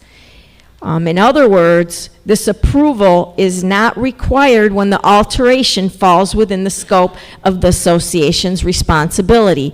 We are responsible for the basins because our ground lease requires us to be responsible for these, to be responsible for the basins. So we are responsible to repair them. So all these regulations do not fall within having to repair these things and take care of them. And that's what that's why it was found that it was no jurisdiction, because they do not look into that. So we didn't break any of the rules and laws. So that's my explanation of those two. Any questions or comments?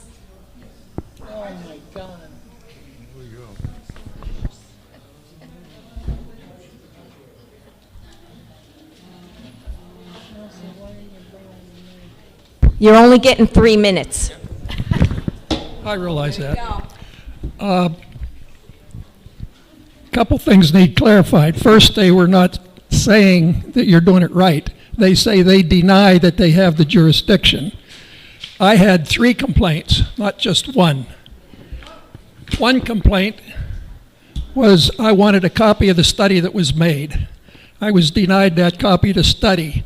The president at the time gave me a detailed explanation of what the person was doing at the meeting, for the agenda meeting. I was never given a copy of a study. The second complaint was I didn't get a check for $500 because they didn't give me a copy within 10 days. They only have 10 days to respond. What did the attorney tell you? Oh, If wait, there's no just- record, if there's no, Mr. President, point of order. I have the floor, right? Okay. Those two were denied because there was no study made. The attorney sent a letter that stated that no written study was made. How do you make a detailed economic study without writing something down? The statutes say all written documents have to be provided to owners. My third complaint was there was not a proper reserve calculation made. Mr. President, Madam President, sorry about that. I know, some of us do, but call me anything you want. You forgot to look at the Florida administrative rules explaining how the statutes are supposed to be interpreted. The Florida administrative rules, if the secretary wants to copy this down, is 61B-22-005 reserves. It states exactly what I said. You don't have to, but if you put more than one item together and it goes over the stated amount, it's a required reserve. You got to look at that too. Anyhow, I think you're still not doing it right, so I'm going to resubmit that part of my complaint. I talked to Chuck. He asked me what happened on his complaint. His complaint was valid. He administered it wrong. He should have gave him $50 and applied for, what do you call it, the mandatory. you're just about out of time. Okay. He should have worded the complaint different and sent $50 in. They appoint a man. Thank you. Yep, you're right. All right. First of all, everything that you mentioned about your complaint, and I figure you made it public now because you came up here and started talking about it, that everything you made about your laundry complaint, all the different laws were all in there. Everything you just said was all in there. The letter from the attorney, everything was in there. So with all that, the investigator called you and talked to you too. With all that, the disposition of this allegation was no violation.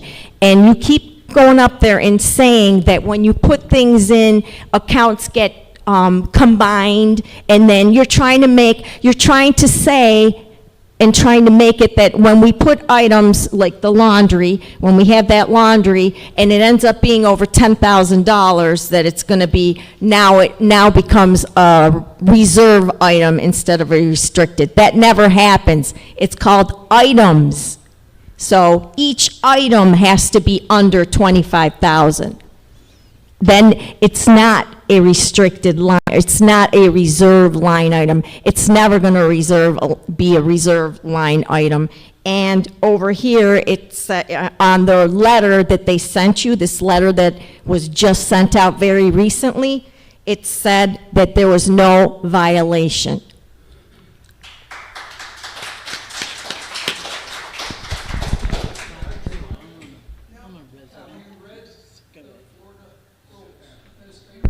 I read everything.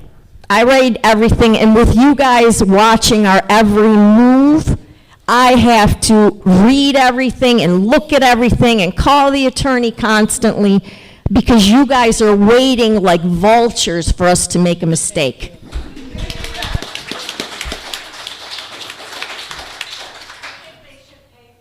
They should pay for the attorneys. I'm with you. And before they talk to you guys on the board, they should go. Can you come up here? Get up here. He's in line. Okay, let Sue talk first and then you can. I'll be brief. My question that I was going to pose has sort of been answered, but many of us are very concerned that fellow owners would go to this length to go to the board without telling anybody else as an owner and complain. And so my question was going to be, if this continues in the future, is there a way that we could find out the names of the people that are putting these complaints in? You can, So Sue, the only way we as a board knew that there were any complaints against us is because of rumors going around here, and I went out and found them because they never came to us because the investigators found out that there were no valid issues. So they never came. They did write it in a letter that if we didn't respond or do what they wanted, because basically what happens is they're threatening and you got to do what they want or they're going to go to the authorities. So they did put in letter that they were going to, if we didn't do such and such and such, they were going to go and submit a complaint, which they did. But the state never came back to us because there was nothing valid in those complaints for them to come back to us. But the So- point, I'm sorry, but No, the go ahead. point is the rumors have been out there for a long time, and everybody's looking around for someone to blame, and I don't want the blame game, but I think we as owners, we'd like to know who is causing this much disturbance to a board that doesn't reflect everybody. The only way is to go on these websites. You go into like the DPBR and you put in King Mountain Condo and then you find the complaints. And then I think if you want the backup to find out who made what complaint, because it's just there generically, then you'd have to set up an account, and by the Freedom of Information Act, you can put in requests and you can find out all the information just like what we got. So anybody can, this is freedom for anybody to know. It's part of all the transparency laws and everything. That's the way you would have to find out. And that's the way I had to find out. Go ahead, Sam. There you go. Sam. Hi, everybody. I'm Sam Mandalo from 30E. First thing I would like to say, this is the best board we ever had. I've been here for a long, long time. This is number one, all right? Second, all those people that complain about this board, sure, we all have our opinion. We pay our maintenance and all that. But if those people, they do the most complaints, they should go to an attorney, get a written letter from their own attorneys, and present it to the board. Because I feel we are wasting money, and you people nitpick on stuff that you take up personal, okay? So my point today is, to the board, anytime anybody has any complaints, don't take it, okay? Let them go to their own attorney, spend their own money, okay? And then present it to the board. It's costing me money. It's costing every one of you's money because few people, and those people, maybe one or two or three of them, they were on the board before. I've seen the way they ran the board, and they've made a ton of mistakes. But now they're all experts because they're on their side criticizing. Here, you know what? Change your underwears and act like a man, a woman, right?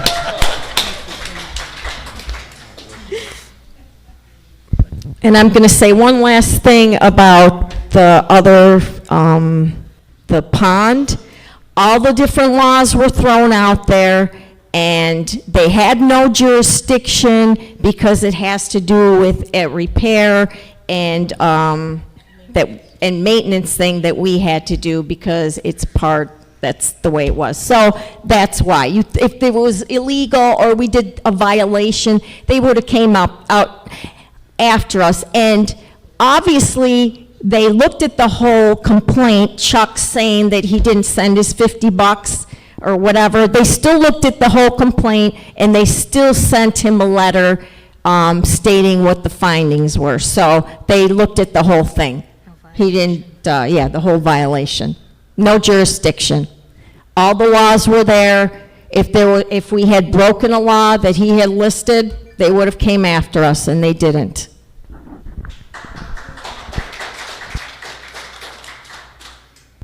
Any other comments? Okay, we're moving along and we're almost done. So now we have a quick discussion about the maintenance shack. There's a roof out there that is rotting out, and it protects all the equipment, all the golf equipment and stuff. Now it's under the elements, it's getting rained on, it's getting sun all over it all the time. Everything's rotting out. So we have to change the roof, and we were thinking, and this is a temporary structure. So it has to be put up so that it doesn't alter anything. So we were considering now, because it doesn't cover all the equipment there, since we have to change it, of extending it so that it covers the rest of the equipment that's out there. And we were discussing, it's already in maintenance. It's already in operating in maintenance. The money's already there. And we set a price of about $6,000, because it's going to cost less than that to get the materials to fix this roof. And one of our employees would be the one installing it. We wanted to use $6,000 because we know for sure we can discuss it, get an approval for it. It'll be less than that, and we don't have to come back and ask for more, because we want to get this all done before the end of the year. So any questions about this before we do a motion and vote? Okay, I'd like to make a motion to approve up to $6,000 for the update and extension of the maintenance roof. Second. Okay, Dick? Yes. Paul? Yes. Joe? Yes. I say yes. Eileen? Yes. Brenda? Yes. Sabrina? Yes. All in favor, motion carries. Okay, next thing, which really is going to be a non-item, is I put this in there to discuss the Watson management contract and vote and discuss on it. Basically, we have everything tied down, but we don't have the contract, so that's why nobody got it, and there's nothing to really discuss. But it's going between attorneys. It's got nothing to do with the financial part, which is already in the records, which is already in the budget. It's mainly fine-tuning a couple of the legal things, and then once the contract comes in, and hopefully then we get the contract for the e-voting, we'll set up a 48-hour quick meeting ahead of time and just vote those two contracts in before the end of the year. So that, I'm moving on. Anything, any questions on that?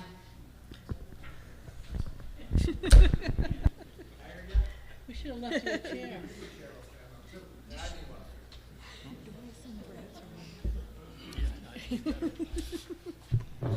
This is not going to be popular, believe me.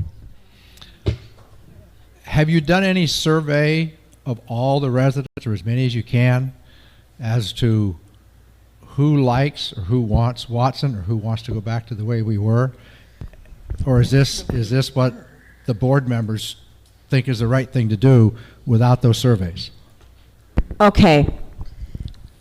I'm going to say that we really like Watson, and I'm going to say there's a lot of work that they do, and a lot of downtime, and a lot of learning time. So if we were to just survey people that don't really do the work and say, do you like Watson or don't you like Watson, and let's say they don't like Watson, who's going to train the new person that comes in? Does that mean that every day of the rest of my life, I got to stay in the office? And like, that's basically what happens. I think they're doing a really good job. You know, nobody's perfect. There are things that aren't perfect, but I don't care to have Watson. I wish we were back with somebody who was an on-resident. It is nice that way. I would like that. And if you have a lot of things to put out there and say, well, here's what Watson does that I don't know or nobody knows, then give us that information so we can make a better informed opinion about do we want them or don't we want them. But if this hasn't been done, and it's too late now, I would like this to be done. And is this going to be another 2-year contract? 1 year. 1 year. Okay, I'd like it to be done over this year so that people in this community can make a more informed opinion and decision to say yes or no to this type of management. One of my questions to you is, who's going to come and do the work while you find somebody new and train? Are you going to come and work in the office and do all the managerial stuff? All you people that don't say, okay, I don't like them. Well, What do you mean, come and do the work? come and do the work. Somebody's got to run the place. If it's decided that Watson won't be here, then you need to take time, just like when Chris left, we had to take time to find somebody to come in here. I haven't gotten any complaints on Watson. Why would I consider removing Watson? You should ask first. Ask people, get their opinion. No, there are very, very few people who will And come up. why Just a do minute, you just have a minute, just problem with minute. Watson? Just a minute. There are very few people who would come up here and say, I don't think we should have Watson. I guarantee you, if I feel that way, there are others. I don't know how many, but there are others. But when we had a private person too, when we had, I'm going to say, our own property manager, there were people that didn't like him either. Of course. And they looked for an independent person, but they couldn't find one a year and a half We ago. tried, and it didn't. They came up with one person that they offered the job to. And something scared him off. Something Hey. scared him off, and Right. he took. Hey, Brad, this is on, right? Yeah. Okay. He never started, and he actually is still at the place he went to after that decision. We were stuck with no choice. Chris was leaving. Because one person, the board wanted it different people, I understand, wanted that person, and for whatever reason he got scared off or decided not to be here. Doesn't mean he's not the only person out there. There are a lot of people who can be qualified to do this job. They did put out a whole, what's his name? Milt Havens ran the committee. He's very into it too. Get closer to your He was a mic, big honey. HR person in his career. He ran the committee. They spent a long Months. time looking for somebody. 6 months at least. They had different candidates that didn't qualify. And I understand there may have been a lot of time put into it. There was. And that doesn't mean, though, that you should just stay with what you have, because if the majority of the people in this community, if you found that out, that they said, we'd rather not have Watson or that type of management, not picking on Watson, but saying, we don't want that type of management. We want an on-site manager, and we want to control the people in the office. If you found the majority of the people wanted that, then it's worth the time to continue looking. And if you can't find one in a year and you got to do another year contract with Watson, then do it. But if the majority of the people want something different, you should seriously take that into account and look for it. Okay, thank you, Brad. You had a question for me. Yeah, I don't have a question. I do a lot of behind-the-scene maintenance stuff here, stuff that I found that hasn't been maintained in years and years and years. I use Watson's database to come up with contractors and all. It's been great. We're going to get somebody in here, a Chris-type person again. We're not going to have that option. I mean, I wouldn't. I have to dig people up on my own. You know, they have there's a lot of resources here at our fingertips. And I just want you to consider that side of it also. You know? You're absolutely This right. place is falling apart. I got to tell you, for 50 years, it's falling apart. You know, Then- I'm fixing every damn thing I can here, and I'm using them all the time. Then as You residents... have no we should- idea how much has been straightened out and what a mess. It's still to this day, we haven't straightened out the mess that's been created that nobody knows about. Then inform us so we know what resources you use, what messes you fixed. Inform us so we know, so we can have better opinions. Because after you give me enough information, I might say, you're right, that's the best way to go. I'll give you an example. 2 weeks ago, someone told me there's a puddle out in front of their place. It's been there for a year, right? I go and check it out. I find it's a water main leak. I go to Watson. They said, oh, Meeks Plumbing. They use them all the time. They're great. All they do is underground stuff. We brought them in here. They repaired a leak. That leak was probably 5 gallons a minute of water going down into our sewer. That's only 7,000 gallons a day of water we're losing. But they had the people, they had the expertise. I could bring them in, I could utilize that. Still, I mean, don't- that's just one instance, all right? Don't ask us to blindly follow. Don't ask us to blindly follow. Give us the information. I'm just saying that there's resources that people may not understand that we're using here. Yeah. That's all. That make You us know? aware of it. And we wouldn't have that with a person, you know. You know, they pay all our bills, they do all of our general ledgers, they do our financial statements every month. If we have to switch, it's going to be a big job for that future treasurer. They do our accounting, and they all do, our- yeah. They have, and I can sit down and show you, Brad, there are records of who all of our ownership transfers are. I personally have spent, I couldn't tell you how many hours cleaning out the mess that Chris and, what was his wife, Grace, made in that office, made in filling up every storage room in this place with paper after paper after paper. I have cleaned out every storage room. The file cabinets were an absolute mess because somebody didn't file anything. Okay. She didn't file anything for months. Okay. So Danny files every day. Holly files every day. That office is more organized than it's ever been. I mean, And so I'll just make one last comment to it, because I'm sure I'm way over Yeah, my 3 minutes. yeah. I understand there was probably a mess in there. Okay, I understand that. And I don't think you people were on the board a good bit of the time that Chris was here. The board is responsible for he's an employee.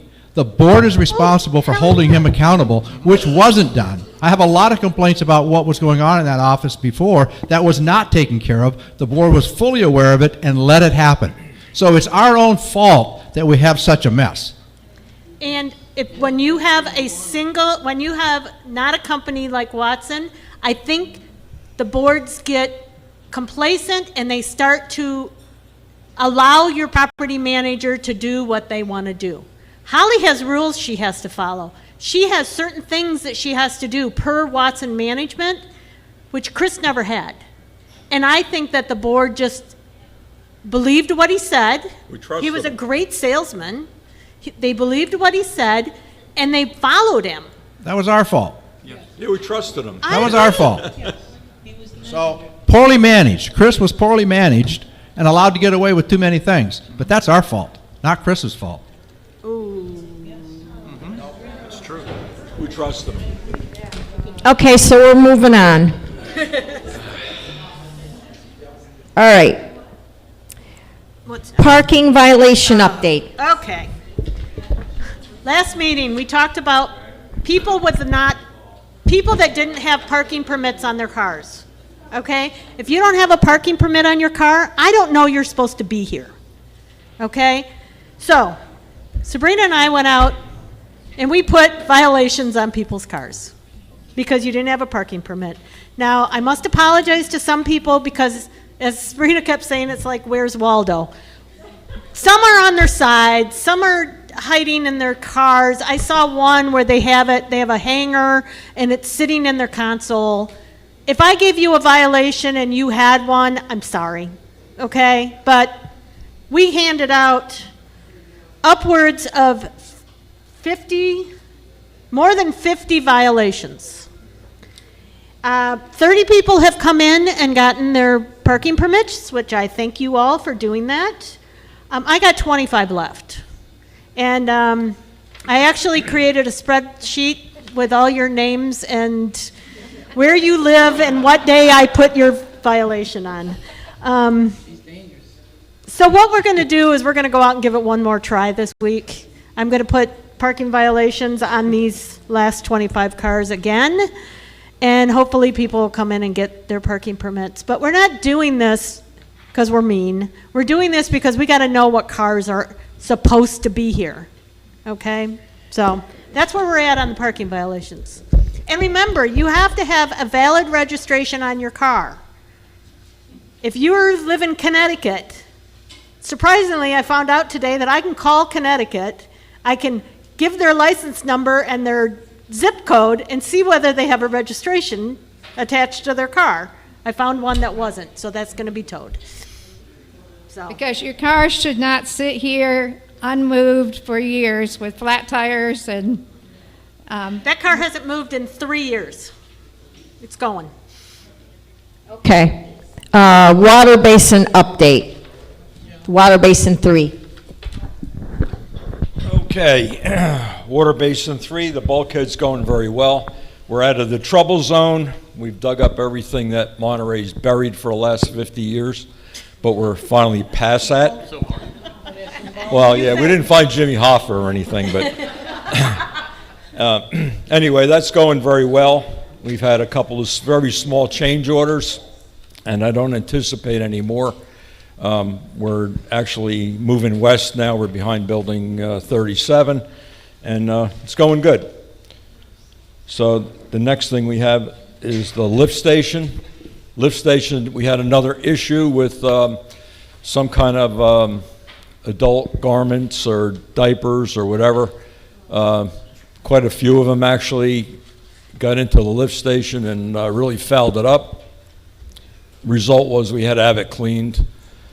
And I end up babysitting it till about 9 o'clock one night to make sure we didn't get a major backup.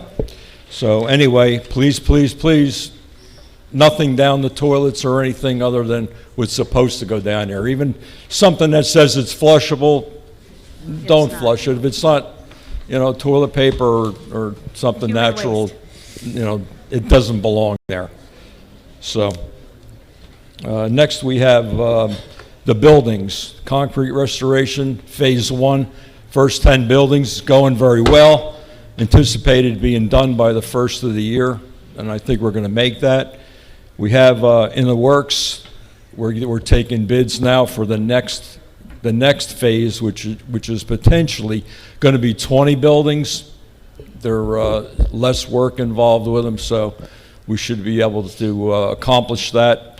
Also, we want to try and keep the contractor moving here because there's a discount we can take. We can save probably 70, 80, maybe 100,000 in mobilization and demobilization if we just keep them going. So that's what we're striving to do. We want to capitalize on that.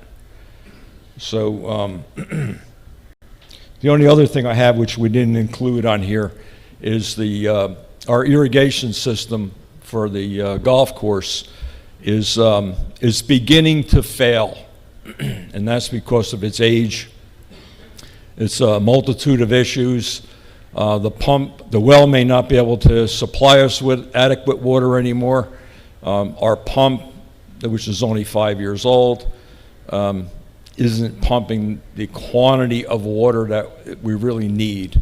We're getting along with it right now, but we need to explore other options, which there's 3 of us working on it now, Chris Davis, Steve Smith, and myself, and we're trying to come up with some reliable options that will be permanent. So, and that's all happening. That's all we can really say about that at this time. And I think that's about it, right? We covered, yeah. So anybody have any questions on anything? No? Okay. Okay, what I'm going to say about the buildings, the cost, the next 20, because it sounds scary, it's going to be less than what we paid for the first 10. So, and the amount of money that they're requiring as a contingency is a lot less too. So it's going to be substantially less than the first 10. Okay, so now. When will that have to be paid? What? When does that have to be paid? What's the next assessment time? We don't know because we're waiting to get the bids, and then we're gonna decide in January at some point. That's why we kind of brought it up, just so you know. We're gonna discuss it in January at some time, and then we'll come up with whatever we need to do to move on. Okay, is that good? Well, my concern is you're going to. If you're gonna keep talking, come up. You asked me a question. I have to answer. I asked you a question because you were talking. No, I quit talking.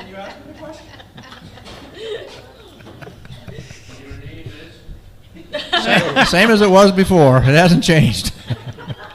My concern is we had a huge assessment last year. What was that, July we paid it? Yes. So are we looking at an assessment before that or at that time again?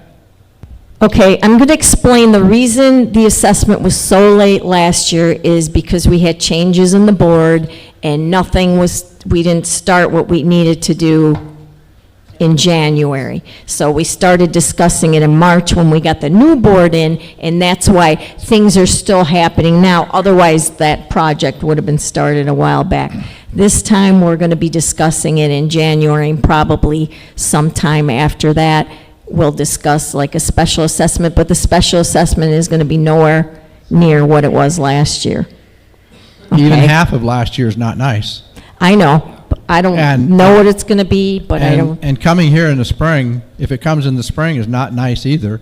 There are people who are still. They're never nice. But I don't there- ever like them. But there are people who are probably still trying to get over the last one because they didn't have the money to just simply pay for it. So if you enact one again before that, This work- it's going So- it's going to be hard on some people. But the work needs to be done. They have found a lot of really problem areas in these buildings. And if we wait, you're going to pay an additional 100,000 because we're going to tell them, okay, guys, go move away, and then come back, and they're going to remobilize, which is a waste of money, which you can use to do the buildings. So there's a bunch of factors that. I agree with you, but when I have something personal that I can't pay for, I have to wait. And if it costs me more 6 months down the road and I can do it, I have to pay that. But if we don't find a comfortable way for some of the people in here to be able to make payments on that, because you're going to enact one in less than a year from the last one, which was huge, then I don't think that's fair to some of the people. So I hope the board looks at a way that can. We've always been thoughtful with the residents. And we're fixing their catalogs. And it's just the buildings this time. Oh, yeah. No, I understand all that. And- I understand all that. And we were cognizant of people that were not able to pay, and we worked with them. So, and I understand that, not everyone's got this money just laying around to spend. I get that. But I personally do not want to spend an extra $100,000 to have something done 6 months later when, truthfully, all but about 30 people in here were able to pay their assessment last time on time. I think maybe 30 to 40, okay? And we're So thinking we about had- a couple of options. Other so- than That'd be good. less than 40 people that were not able to pay their assessment on time last time. And I get that people, so they paid that in July. We may have to have a special assessment in the first quarter. But if we can save $100,000 and use the same company that we use today, I am all for having that assessment done in the first quarter. And here's another thing. They gave us, they lowered their prices, and they lowered something, the stucco prices by a couple dollars a square foot. And they're keeping the prices the same. If we tell them, no, we want to wait 6 months down the road because it's too much for people, then you're going to have the additional 100,000, and the prices are going to change. I'm sure they're going to go up, and then they're going to be more, and I can't promise you that they're only, because they're talking about only 30, not only, it's still a lot, but 30% contingency, where this last time it was 50% contingency. That might change. So there's a lot of variables that can make it super expensive if we decide to say, kick them down the road because we want to wait an extra few months. And I appreciate all that you're going through and what you have to do with it. I've been in the construction industry all my life, so I understand pricing today and pricing tomorrow. So I get what you're going through. Please give us as much notice and how much we're going to have for an assessment will. as you possibly can. 60 to 90 days would be real nice. That's why we started discussing it now, so you guys know there's something. It's not going to be like last year, but we were discussing something like that. Also, So- this group is 20 buildings. Originally, it was only going to be 15, so they are confident that they can add these extra 5 buildings into this next group, this next assessment and work. Are we good? I'm good. All right. Let's ratify these unanimous consent forms, and then we'll have owners' comments, then we'll be done.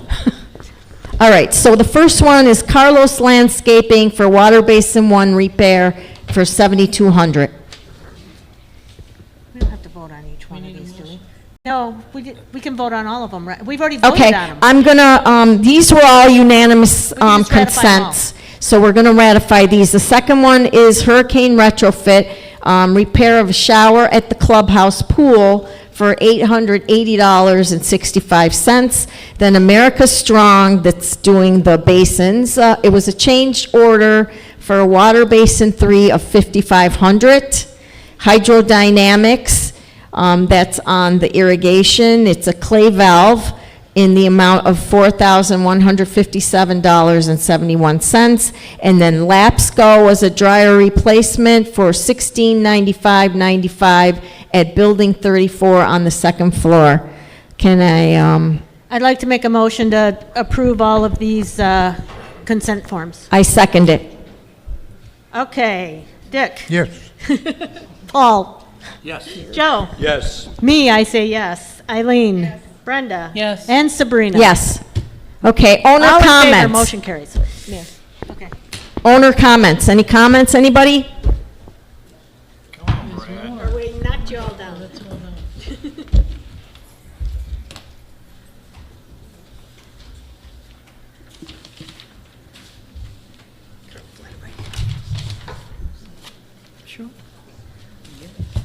Carol Flutterback, Building 47F. I just wanted to let people know that the second time around sale is going to be happening January 24th. We're going to be accepting donations Tuesday, Wednesday, and Thursday. And we need baked goods, and we will need items for the raffle baskets.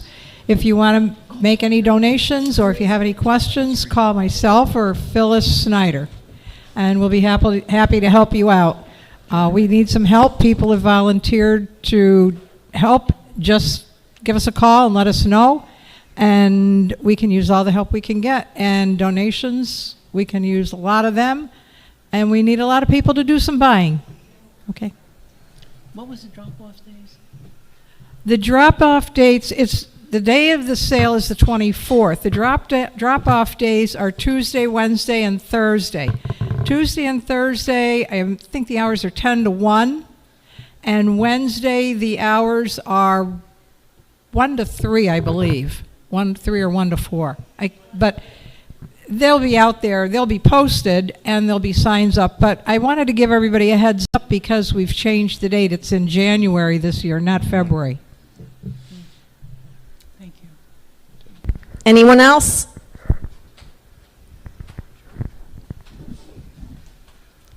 Going once, going twice.